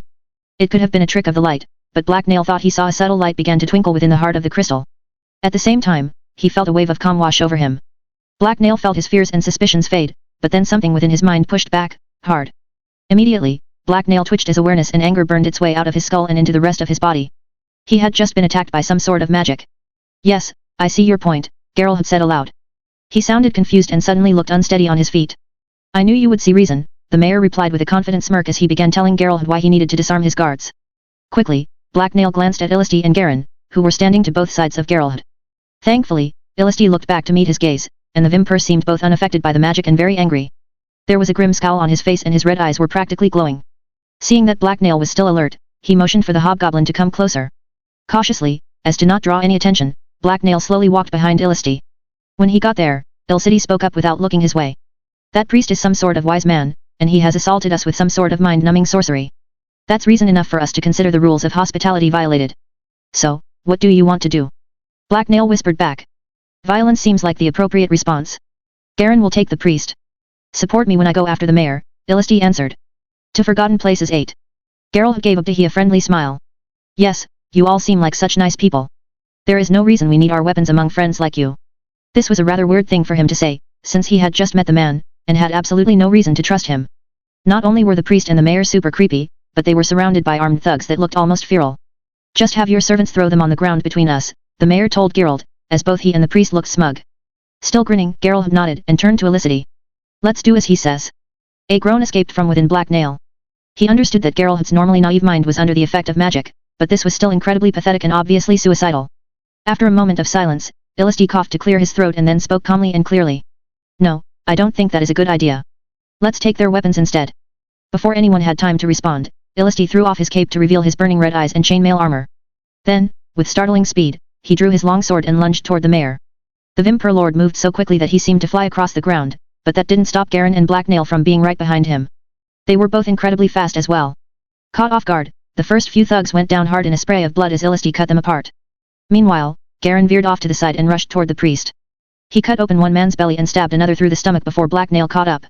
Ripping his cloak off, the hobgoblin threw it at a cultist and breathed deep. As the air filled his lungs, he reached down inside himself. There, the power of the elixir he had drank earlier simmered in his blood. Exhaling, Black Nail laughed madly as he burned the energy within his body and sent it out as an invisible wave of mental power. The sound of his laughter had already drawn a lot of attention, and his hobgoblin visage provided a spark of fear. That was all the magic needed. It doused the spark to ignite a magical inferno of terror within the minds of all the nearby humans. There were shrieks and gasps as people froze or jumped back away from the charging hobgoblin. Screams followed as the terror wormed its way deeper and began tearing thoughts apart. Using this opening, Black Nail drew his blade and unleashed a flurry of slashes at all the nearby thugs. It had been quite a while since he had let loose, and it felt wonderful. He was unstoppable and completely free of restraint. Bloodlust boiled up from within his guts as the power of elixir flowed through him. More thugs fell as Black Nail used the techniques he had spent countless hours drilling, but now discipline was the furthest thing from his mind. Hunger and fury drove him forth with abandon. He dodged a club and cut the attacker open from groin to collar. Ahead of him, Garen kicked away a thug that was bleeding from his neck. The terrified henchmen were no match for his superhuman strength and speed.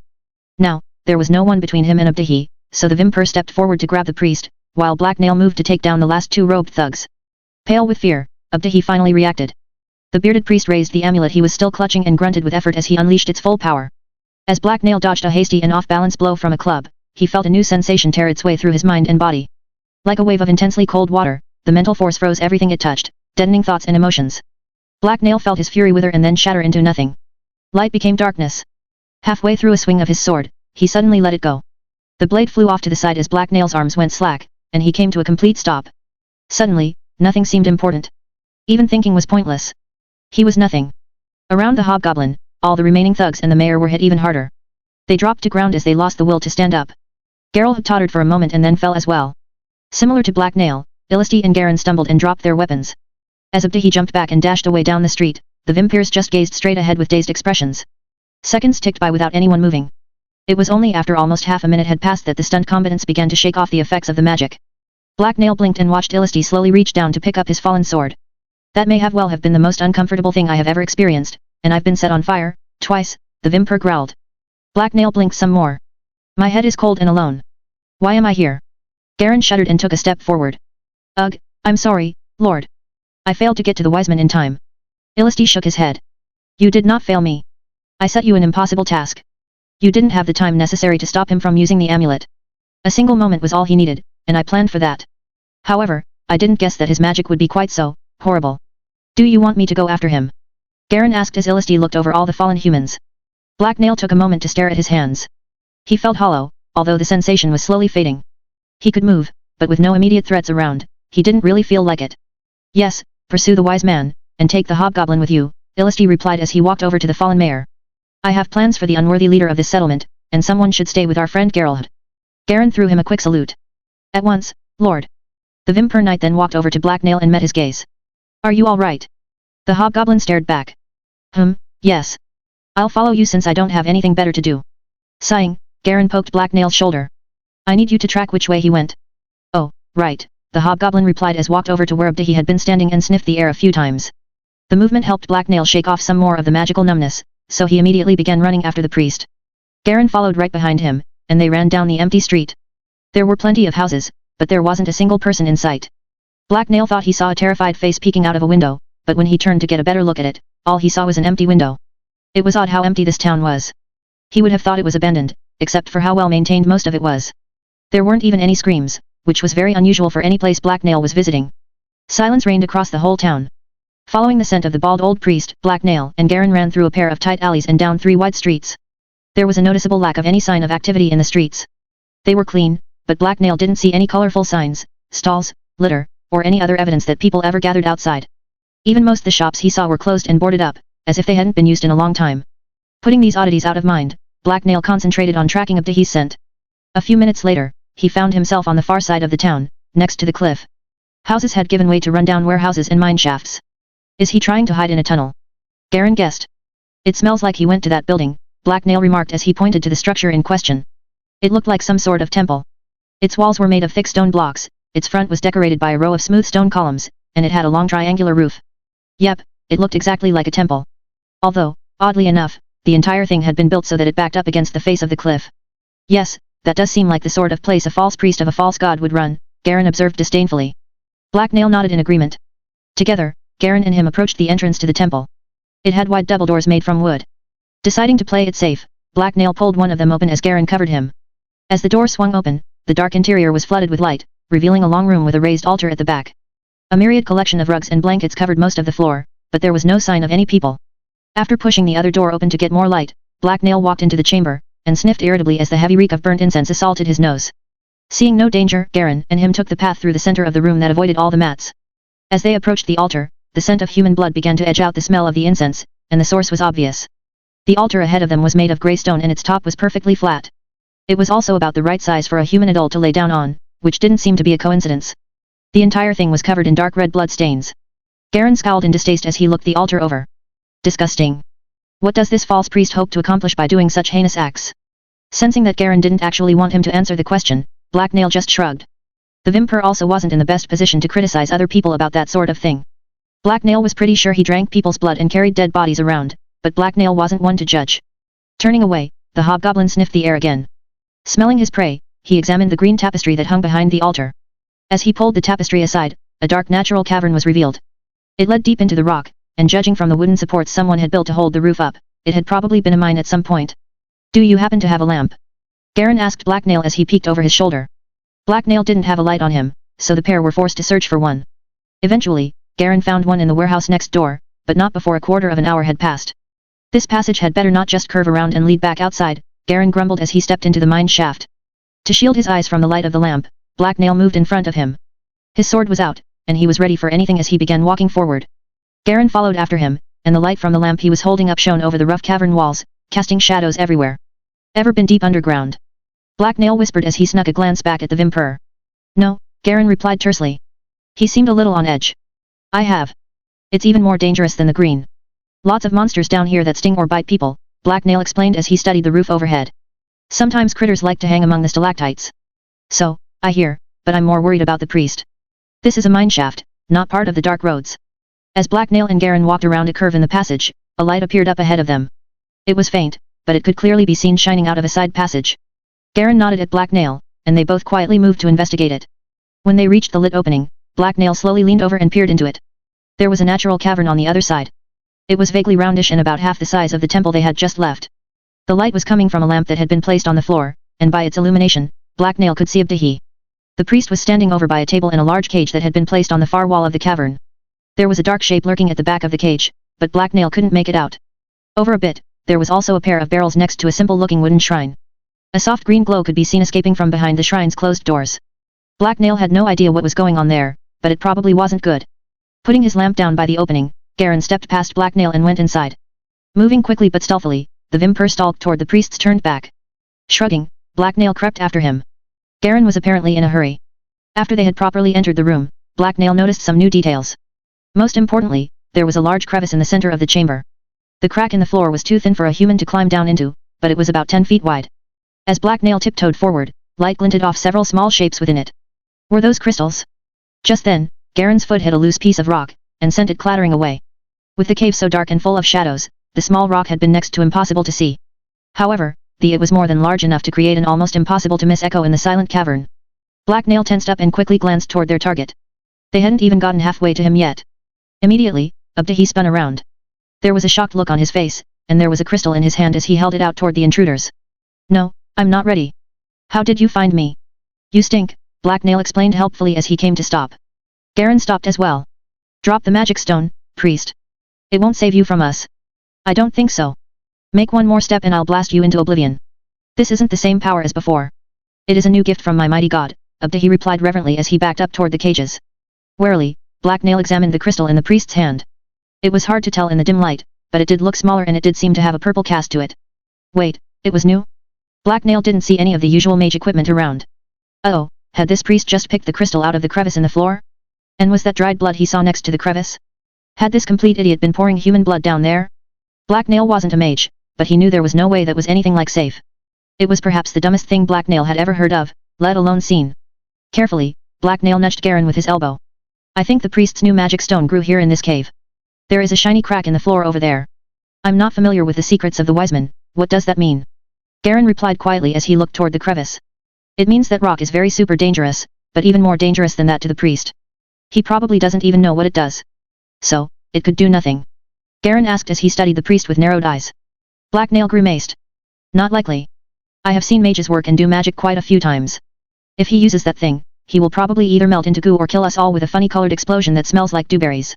I don't know which. Garen took a moment to contemplate this. Judging by his deepening scowl, he wasn't thrilled by the implications. Abdahi had used the time given to him by Black Nail and Garen's indecision to reach the cage. As they watched, he spun around and unlatched it, before quickly dashing away. Still holding up the mana stone, the priest hurried over to the shrine and peeked inside. Before Black Nail or Garen could go after him, there was movement from within the just opened cage, and a large creature emerged from the shadows.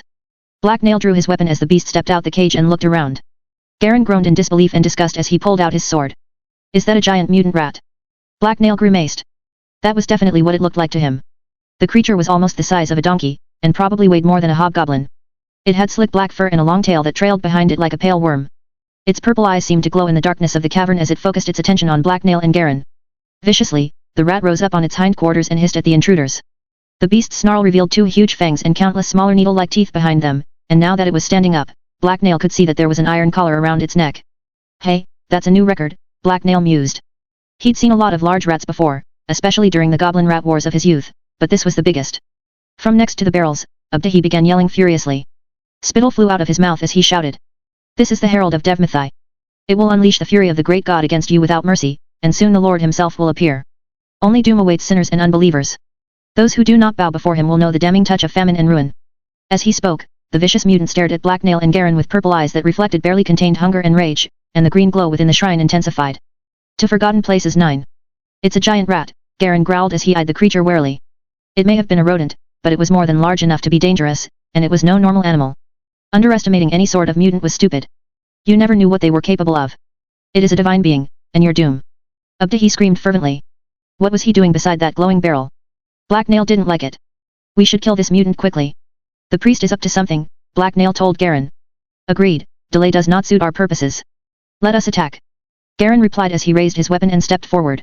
The rat hissed menacingly and bared its fangs again as Black Nail moved to flank it. The creature didn't like being surrounded.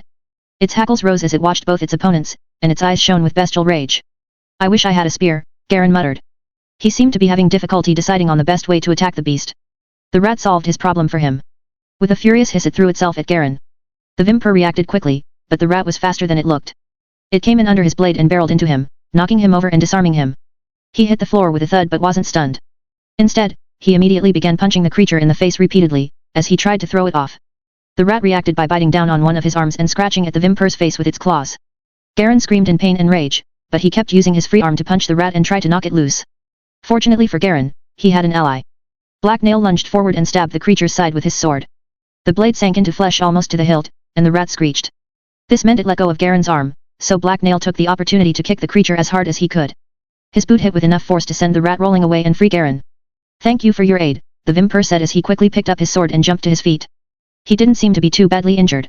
His armor had absorbed most the damage, although there were some nasty-looking scratches on his face. "I like stabbing rats anyway," Black Nail replied with a grin. The giant rat didn't stay down long. Even though Black Nail had given it a deep wound, it quickly scrambled back onto its feet and spun around to face its attackers. It was large enough that it would take more than a single attack to kill it, and it was a mutant as well. That always made combat uncertain. Garen glanced at the hobgoblin. "Quickly, let's attack it together before it has a chance to recover." "Are you okay?" Black Nail asked him. He'd just been mauled by a rat that probably weighed as much as he did. "I'm fine. Let's go." Black Nail nodded, and they both lunged at the rat at the same time. Their steel blades swept toward the monster, but it didn't stay still. Hissing, the rat jumped sideways. Garen's blade sliced across the creature's side and cut through the thick black fur, but Black Nail's missed. As the hobgoblin's blade swung harmlessly past it, the rat leapt straight for him. The creature was fast, but so was Black Nail, and he had skill and discipline to back it up. Twisting around, the hobgoblin pulled out a dagger and rammed it into one of the rat's eyes, before spinning away. The blade sank deep into the eye socket, scraped against bone, and then penetrated into the soft brain matter beyond.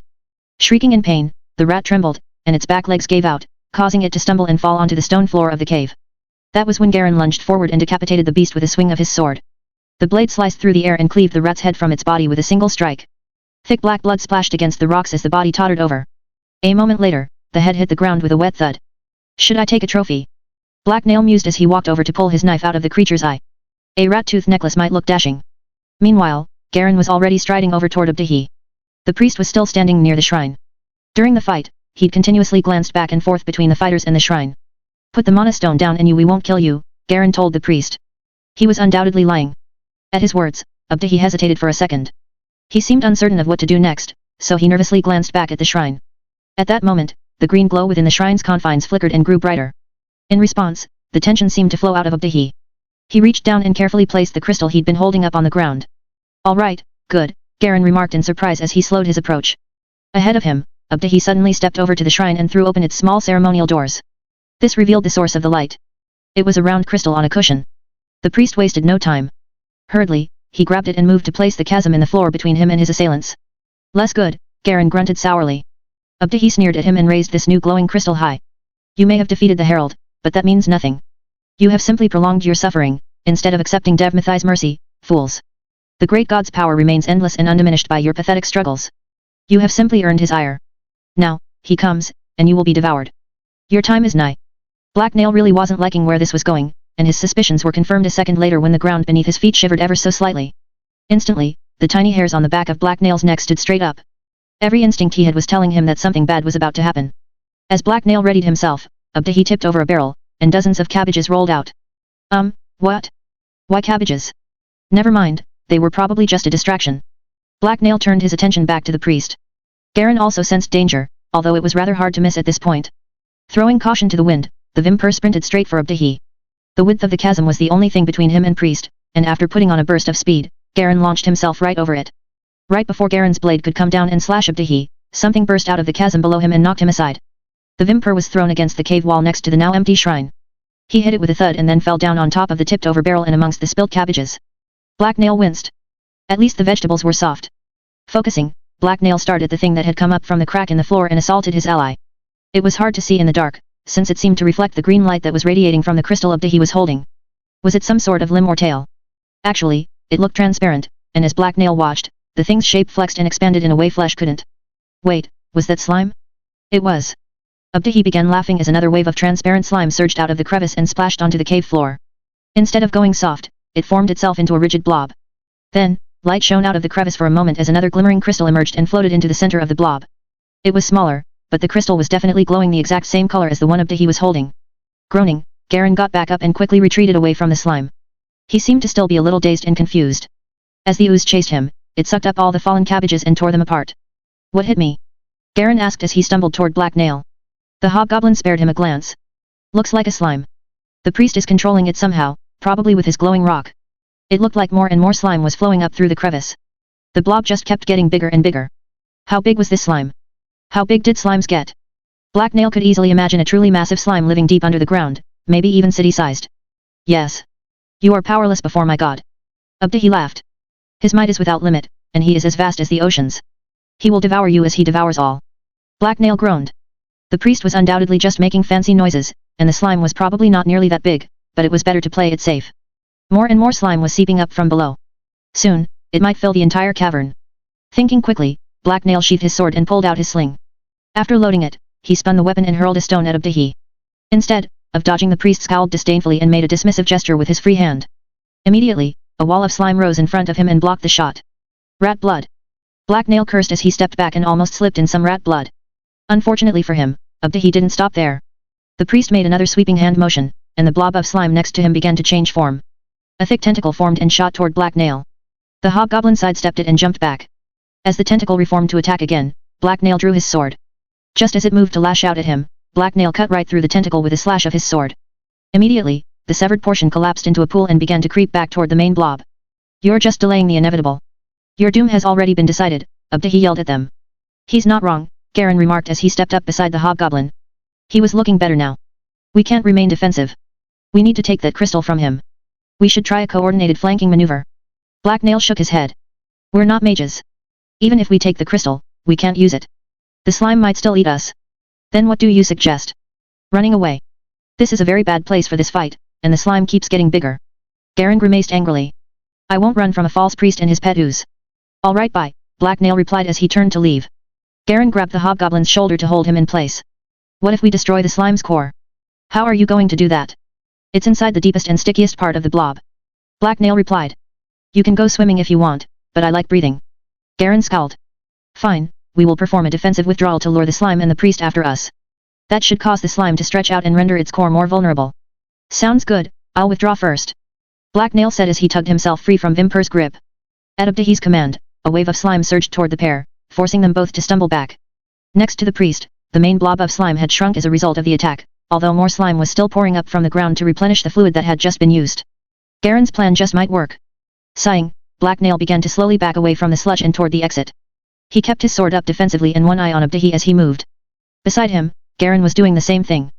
Ha, look at how helpless you are before the might of my god. Abdahi laughed. Soon, you will see that running will earn you naught. There is nowhere you can hide from his terrible hunger. As he laughed, the priest began walking forward at a leisurely pace. The main blob of the slime shivered and moved to follow alongside him. It remained connected to the chasm in the floor by a thick tendril of flowing ooze. Pick up the speed, but try to stay in sight. It's working. Garen whispered as they approached the door. Nodding, Black Nail glanced back over his shoulder as he backed through the cavern's entrance.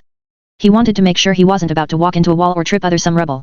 Garen followed him and then took up position right in the center of the door, as Bulk Nail picked up the lamp they'd left on the floor. Without its light, they wouldn't be able to see in the dark cave. That's no god. Garen yelled at the priest. It's just another foul monster, and you're a mad pretender to power. The words of an unbeliever mean nothing to me, Abdahi shouted back. He sounded very angry for someone who supposedly didn't care about what Garen had said. You're just like all the other doomed souls who stood in my way. They couldn't see the majesty of the god, and so their souls were consumed. As the priest was yelling, a trio of tentacles formed out of slime and reached for the Vimper. Garen was forced to jump back and scramble out into the corridor. The tentacles tried to follow him, but the further they got from the main blob the slower they became. Black Nail watched from a safe distance. A few moments later, Abdahi stepped around the corner and emerged into the corridor. His face was red with fury as he glared at Black Nail and Garen.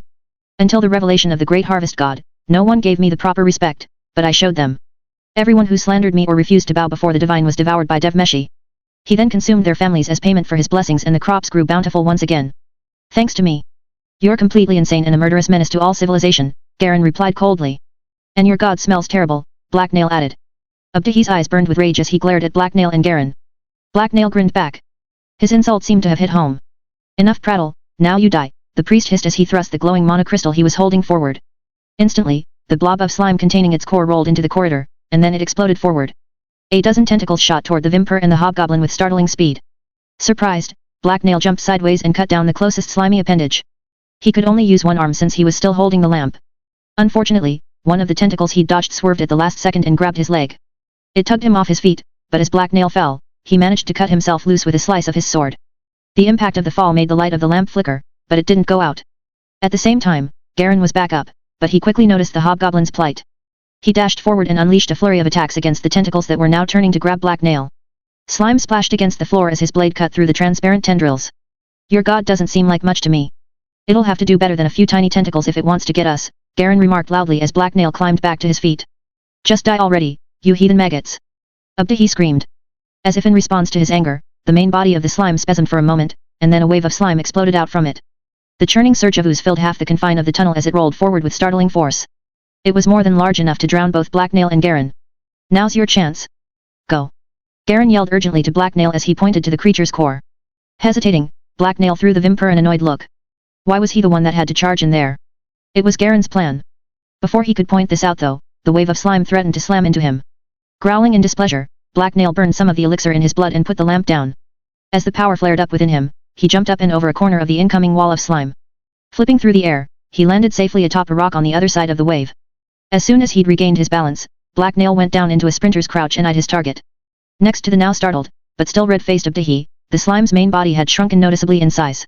The blob of protective ooze around its core was much thinner now. The entire thing was only about 3 feet tall. Much of the floor around Black Nail was covered by ooze, and it quickly began to churn in response to his presence. However, the hobgoblin didn't give it time to take shape. He launched himself forward using the slant of rock beneath his feet as a block. Sprinting with all his might, and with a hungry grin on his face, Black Nail charged straight for Abdihi. The priest yelped in fear and stumbled backward, which caused him to fall on his ass.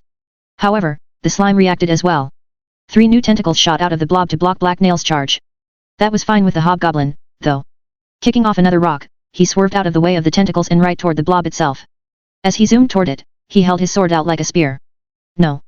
Abdihi screamed as the tip of Black Nail's sword penetrated the ooze and hit the glowing core within. The impact of the blow shattered the crystal. Its light went out as it fragmented into over a dozen pieces. Then, Black Nail's body hit the slime. There was a loud smacking noise as it absorbed the momentum of his charge, and he sank several inches into it before coming to stop. Thankfully, with the core dead, the slime quickly began dissolving around the hobgoblin and he was easily able to free himself. Shaking himself clean, which threw slime in every direction, Black Nail got up and turned to look at Abdihi. I just killed your god, and now it's your turn. To Forgotten Places 10. As Black Nail grinned maliciously and pulled his sword out of the dissolving slime, Abdihi's face went completely pale from fear. The priest was still sitting on the ground, but he quickly jumped up and bolted deeper into the mine. Instead of giving chase, Black Nail let him go. He was much faster than his prey, and it wasn't like the priest could go anywhere. The passage he'd taken was completely dark, and Abdihi didn't have a lamp on him. The priest had left his in the side chamber. Stretching to work out some sore muscles, Black Nail turned to Garen. You don't want him alive or anything dumb like that, do you? Garen shook his head. No, he's too dangerous to let live, and we already have the mayor. Hurry up and get him before he falls down a shaft or something. I want to bring my lord the false priest's head. Sounds like fun, Black Nail replied as he walked back to grab the lamp he'd put down earlier. Pacing himself, Black Nail then began jogging down the tunnel, and Garen followed him. As a hobgoblin, he had much better low-light vision than a human. Also, he had a lamp, so he was able to avoid obstacles and make his way through the dark at a much faster pace than the priest. Abdihi was not so lucky. From up ahead, there was a screech and the sound of rolling rubble as the priest tripped and hurt himself in the dark. A few seconds later, the light Black Nail was carrying through the tunnel revealed Abdihi. He was leaning up against a wall, with one of his feet raised awkwardly as if he'd hurt it. He was also shielding his eyes from the brilliance of Black Nail's lamp, so his face was hard to see. Foul creature, I will, Abdihi began to shriek as the hobgoblin approached. However, his speech was cut off when Black Nail promptly stabbed him in the stomach. Ugh, no, the priest gasped as the blade sank into his guts. Sighing in irritation, Black Nail stabbed him several more times until he stopped making stupid noises and lay still. Even for a human, Abdihi had talked way too much. Black Nail wasn't even a little interested in listening to him anymore. Even the pain squeaks he was making were annoying. When Abdihi was most definitely dead, Black Nail turned to Garen, who had just walked up beside him. If you want his head, you will have to cut it off and carry it. Sighing, Garen went to work, and Black Nail took a few steps back. He didn't want to get any more splatter on his clothes. The ground around Abdihi's corpse was already soaked in blood. The streets were still empty when the pair emerged from the temple, but there was an expectant hush over Hurst Crest as they walked back over to the front gate. Occasionally, Black Nail saw flashes of movement at windows or in alleys. It seemed the townspeople were aware that something important was going on, even if they were afraid to show themselves. There you are. Illisti called when he caught sight of them. I was beginning to wonder if you'd gotten lost or if something unexpected had happened to you. The Vimper noble was still standing in the middle of the square before the main gate of Hurst Crest, and the bodies of all the fallen thugs littered the ground around him. Beside Illisti, cowered the mayor. He looked terrified out of his mind, but didn't dare run, even though Illicity was basically ignoring him. The wagon was also still there, however Geralt was nowhere to be seen, and the gates of Hurst Crest were now wide open. It took us a while because we had to kill a god, Black Nail told the Vimper. A wicked grin appeared on Illisti's face. He looked like he was having fun. And I missed it. There goes the opportunity of a lifetime. It was a false god, but still a rather noteworthy battle, Garen replied. The priest is dead, though. Illicity asked him. Garen raised the blood-soaked shirt he was using to carry Abdihi's severed head. Without a doubt. Henceforth, he will not trouble you or interfere with your plans, Lord. Good. I have been interrogating Falzigio, here, Illisti said as he nodded toward the trembling mayor. It seems the priest was the real power in this place. However, he was also quite insane, and thus the mayor ran everything. Black Nail didn't care too much about that, but he did have one question. Where's Geralt? When he'd recovered from the sorcery the priest placed him under, I sent him to go summon my troops, Illisti explained. He should be back momentarily. As Garen reported to his master about the details of what had happened, Black Nail listened in and corrected the Vimper when he failed to adequately emphasize Black Nail's own contributions. He was the one that had actually killed the huge slime god, after all. Garen had just sort of helped. However, before Garen could quite finish his tale, Geralt and the others arrived. The formation of Western soldiers led the way while Geralt and others followed them. At the very back came the hobgoblins. They stayed behind the others and out of sight as much as possible. When they got inside the town, some of the people from shelter looked shocked to see the bodies of the thugs, but Geralt quickly began explaining what had happened. Ah, good. Now, we can begin, Illisti remarked cheerfully when his guard had joined him. What are you going to do? Black Nail asked him. With the help of the mayor, I plan on introducing myself to the good people of this town in a way appropriate to someone of my standing. You're going to step on them? Black Nail asked in confusion. Turning away, Illisti ignored the hobgoblin. Instead, he looked down at the mayor and gave the man a cold smile. You have a way of calling your people together, do you not? The mayor gulped. Yes, of course, I do. Then, please do so. I wish to address the people of this place, so I will send some men to escort you while you attend to my will, the Vimper explained. Since he had little in the way of choices, the mayor nodded in agreement as Illisti handed him off to Garen. He was then escorted deeper into the town and out of sight. There wasn't much for Black Nail to do at that point but wait around, since wandering around the town would probably be a bad idea. With nothing better to do, he walked over to Geralt. Do you have any snacks? He asked the man. There's a lot of food loaded up into the cart, remember? Gerlod replied distractedly. He was surrounded by the people of shelter, who were still upset at how their visit to Hurst Crest was going so far. Oh, right, Black Nail acknowledged before turning around and heading toward the cart. However, before he got there, some of his hobgoblin minions intercepted him. They quickly skulked out from behind their human allies and moved out in front of the cart. Being in such an obviously human place made them nervous. Boss, it's good to see that you are safe. What is it you want us to do now? Hera asked him. Are we going to loot anything? You conquered this place, so that means we get to loot it, another hobgoblin added. Black Nail shook his head. No, I traded this place to Illisti, so no looting. There will be a victory feast, though. This seemed to appease most of the hobgoblins. Given the opportunity to loot, they would probably have mostly taken food, and wasn't like any of them had done any fighting. That had all been Black Nail. Just stay out of trouble. Stick with our allies and try not to scare anyone. The humans here look fragile, Black Nail told them. While the other hobgoblins were thinking this over, Farrer stepped forward and met Black Nail's eyes. Don't forget the Iron Man, boss. I need you to find one for me, so I can make shiny things for you. Right, sure, Black Nail replied as he scooted around his minions and over to the wagon. He was only distracted from his rummaging through the cart for the tastiest bits of food when some of the people of Hurst Crest began to arrive in the plaza. All of them came in small groups that seemed to huddle nervously together. They studied all the visitors with poorly concealed fear, and they kept their distance from them. It seemed like they were here only because something even more frightening prevented them from leaving.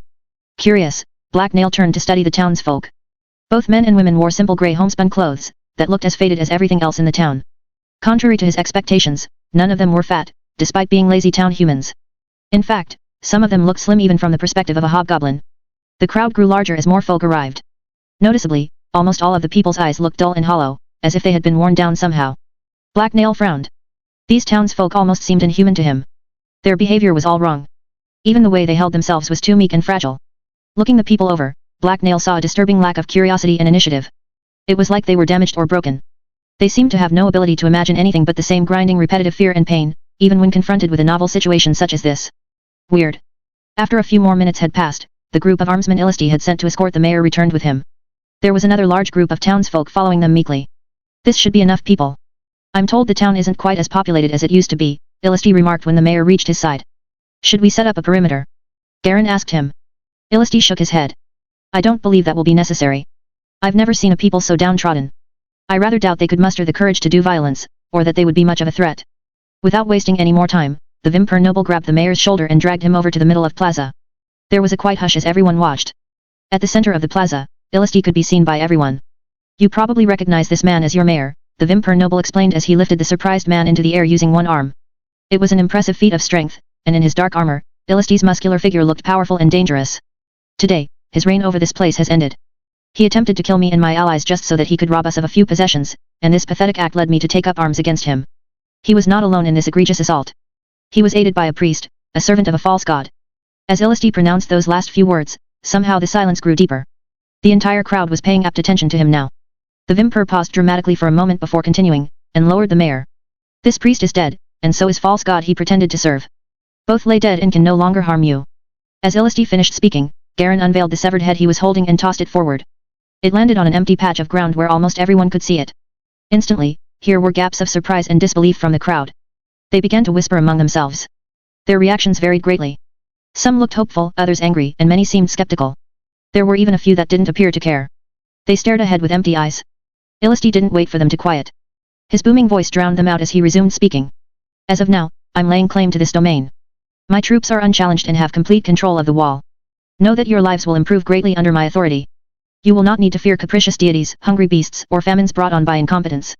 I will bring change to this domain, but I will also bring prosperity and restore some connection to the outside world.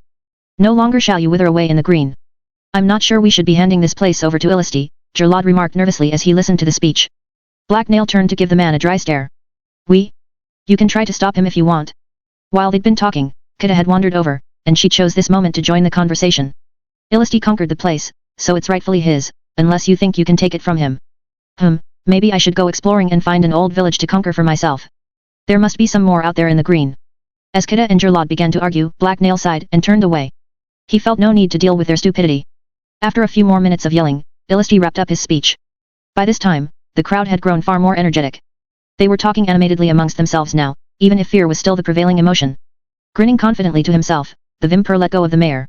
Take me to your abode. I will need a residence in my new domain, and my allies will need somewhere to rest while they recover from the journey. The mayor quickly nodded and began leading Illisti and his guard deeper into the town. Since he'd been invited, sort of, Black Nail went along as well, and everyone else followed. There was no point hanging around in the square. It didn't take them long to arrive at the mayor's soon-to-be former home.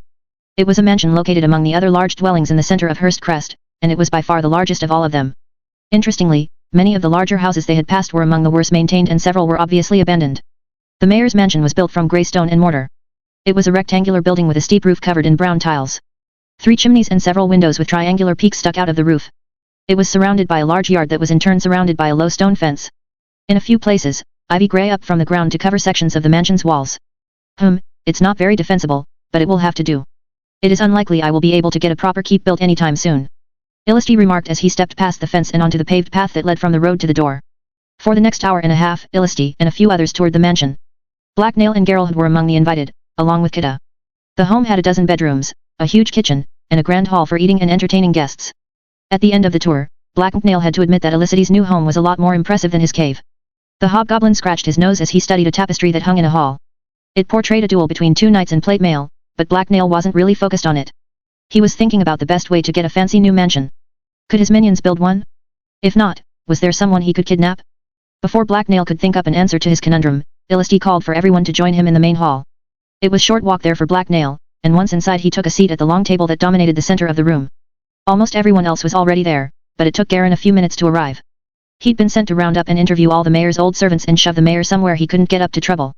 Firstly, I wish to thank everyone in this room, Illisti announced as he walked over to stand behind the chair at the far end of table. There was a pleased grin on his face that contrasted greatly with his normal self-control. You're welcome, Black Nail replied. That was the polite thing for people to do. Illisti nodded at the hobgoblin.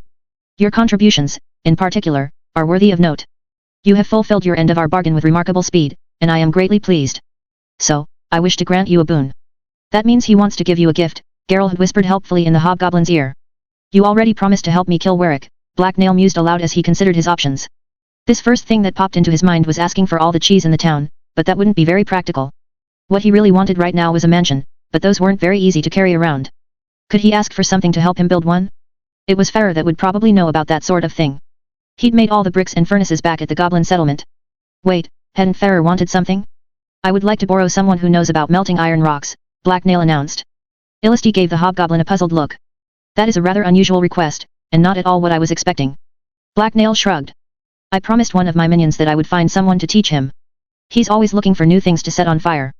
Well, I'm sure we can spare you a smelter, if that is indeed what you are asking for. This settlement once operated a large mine, so there is probably more than few around, even though the place has fallen on hard times. So, you and Garen are going to stay here from now on? Geralt asked the Vimper. He hadn't been invited to some of the prior strategy meetings. Yes, I think these people need me, Illisti explained. Their lack of proper authority has obviously come close to ruining them. Well, you certainly can't be worse than their old leaders, Geralt admitted reluctantly. What will you do here? There is a lot that needs done, urgently so, Illisti replied. I have no plans to reopen the mines until I get the agricultural situation in hand, which will probably take a while. There is clearly starvation within the town. I may even have to order some of my guard to help tend the fields. They won't like that, but they will do as I command. And after that? Illisti shrugged. Once I have things organized and under control here, I will send Garen back west to recruit some settlers from my old lands. There are plenty of vacant homes for them to take. What about Warwick? Black Nail asked suspiciously. The Vimper had promised to help him. Illisti looked toward the hobgoblin and nodded. My swords are yours should you call for them, and from what I have heard of the man named Warwick, I'm willing to bet that we will be hearing from him soon. Interlude, Finding the Flames. As Farrer stepped into the abandoned workshop, the light of his lamp pushed back the darkness. However, the building he'd just entered was full of heavy equipment that cast a host of shadows. Farrer grunted and walked further in. His movements threw up small clouds of dust that had been sitting on the floor. Despite the fact that Hurstcrest was still occupied by humans, it seemed like no one had entered this particular building in years. It was one of the warehouses located at the back of the town near the mines. Yet, even if the humans had abandoned it, this place had drawn Farrer's attention. It contained so many secrets and wonders. The hobgoblin walked up to a dusty old furnace and ran his fingers over the iron. The metal was colder than the air and rough. Among the dust and darkness, the furnace didn't seem like anything special, but to Farrer it was a marvel. Once, fires hotter than any he'd ever cultivated had burned brightly within it. Farrer wanted to see those flames dance and feel their heat on his skin. How beautiful would their golden light be? He needed to know how these machines worked and how it to make his own. Being so ignorant of something humans took for granted frustrated him. Moving on, Farrer walked over to a pile of coal that was stacked next to a wall. He had learned of this type of rock from the humans. It looked black and like it had already been touched by flames, but it still burned very brightly. Farrer considered licking the coal for a moment, but decided against it. Instead, he walked over to a nearby table. There were a dozen steel rods lying on the table. Farrer brushed some of the dust off them and examined the metal beneath. It shone as it reflected back the light from his lamp, almost as if the fire that had forged it was still locked somewhere in the metal. Such intense heat and skill were needed to make even these simple rods. The power of fire was without limit, but it was almost impossible to tame. After a few more moments of reflection, the hobgoblin walked over to the nearest wall. The stones that made up the base of the wall were held in place by grey mortar. Even they had been shaped by the touch of flames. That didn't surprise Farrer, quite the opposite. He knew that everything of value was forged in fire at some point, even if it was just by the weak light of the sun. Certainly, it was the inner fire that burned within Farrer that drove him forward in his endless quest for power. Farrer spent the next few minutes wandering around the inside of the workshop. There was a lot of metal equipment inside. The hobgoblin couldn't figure out what most of it was for, but here and there he saw hints of secret knowledge. What had this place been like back when it had been in operation? Had every furnace contained a shining blaze? It must have been awesome to behold. Turning away, Farrer walked back outside. It was time for him to meet up with some of his chieftain's human allies, and he didn't want to be late. His chieftain had gone to a lot of trouble to arrange this meeting. The streets of Hurstcrest were still almost completely empty, even after Illisti had taken the place over. His soldiers could occasionally be seen moving about in small patrols, but the citizens of the town were still staying indoors and almost never came out unless ordered to. The only exceptions were the work parties that went to tend the fields every morning and came back every afternoon, but even they were silent and kept completely to themselves. It didn't take long for Farrer to make his way through the empty streets and arrive at his destination, a large house next to Illisti's mansion. The Vimper noble had begun turning it into a temporary barracks for his troops. There were 2 of them guarding the front door as Farrer approached. "You're the hob we were told to expect," one of the guard asked him. That was sort of a stupid question, but Farrer nodded in acknowledgement. "Yes, I'm here to see the humans you have found for me." "Right, then head inside and take a left. There will be a door down the hallway to your right. The workmen are waiting for you there," the guard replied. The man had tried to sound indifferent, but the hobgoblin's presence clearly made him both curious and nervous. Farrer found Illisti's soldiers to be interesting. They were much less willful and curious than any humans he'd encountered before, but their inner fire still burned brightly, unlike the people of Hurstcrest. Walking past the humans, Farrer entered the building and did as he'd been instructed. He took a left turn and found the right door. On the other side of it was a large sitting room and half a dozen humans. One of the men was another of Illisti's guards, but the others were all residents of Hurst Crest. They were easy to tell apart because of the empty look in their eyes and because they all flinched as he entered the room. They weren't used to seeing hobgoblins, but they were used to being afraid. The guard walked over to Ferrer. My lord promised you a craftsman and these are the best we could find. We had our patrols go house to house and ask around for workers that had the skills you requested. So, they can melt iron so that you can make things from it. Ferrer asked him. That was the important thing. He'd been told you had to smelt iron before you could work it. The guard shrugged. Probably, ask them. Just let me introduce you first. These are a cowardly lot. The arms man then turned to face the nervous-looking townsfolk who were standing against the far wall. You all know why you are here, but let me remind you. My lord, the new master of this town, is looking for someone to help our important ally here. As per the agreement, you will not be harmed, and if chosen for this task you will receive a substantial reward to be paid out to your family immediately. The gathered craftsmen began muttering amongst themselves as Ferrer studied them. Like almost all the residents of Hurst Crest, they were skinny and frail-looking humans. Most of them wore plain grey clothes and had unkempt beards. Although they looked unsure about the deal, Illisti had apparently offered them something of value, because none of them left. Can all of you do what was asked for? Ferrer questioned them. Being addressed directly by the hobgoblin startled the craftsmen. They were silent for a few moments, until a man with a particularly long beard spoke up. We weren't given too many details, but from what I can tell, you have some iron ore you'd like to smelt into workable ore. Yes, I know you need to use fire, but what I try doesn't work. The bearded man grunted sourly and stared at the hobgoblin. So, I'm guessing you don't have access to a real bloomery like what we have here. What is your goblin home like? And what sort of resources are you working with? Ferrer frowned. That was a complicated question. I have a few kilns to make lots pots and bricks, and I'm using the bricks to make houses. That's better than nothing. I know of an old technique for purifying raw iron ore that doesn't need much more than that. It's not efficient but I should be able to get it working. Another craftsman shook his head. I can't do anything without real equipment. Count me out. Looking at the hobgoblin with suspicion, a third craftsman spoke up. What are you going to be using this iron for? Ferrer shrugged. I just like playing with fire, but the boss wants to make arrowheads for hunting, axes for chopping down trees, and some other stuff too. I try to keep the boss happy, so that he lets me burn more things. The first man to volunteer sighed. Right. Well, I don't care what you are using the iron for. I just want to leave this place and to take my daughter with me. I hear shelter is still around and a much better place to live these days. You have inner fire. I like that, Ferrer remarked as he met the man's eyes. He didn't seem quite as numb as most the other people from Hurst Crest. Turning away, Ferrer studied the other craftsmen. None of them had the same energy inside them. All right, I choose you. You will come with us back to our settlement and show me how to make fire so hot it can harden iron and melt it. The man nodded, and none of the others seemed all that upset about losing out. Ferrer just grinned as he began to plan. Now, he was one step closer to building a workshop to match any the humans had ever built. Soon, he would catch a new, deeper, glimpse of the secret truth hidden within the flames. All he had to do was burn the world down.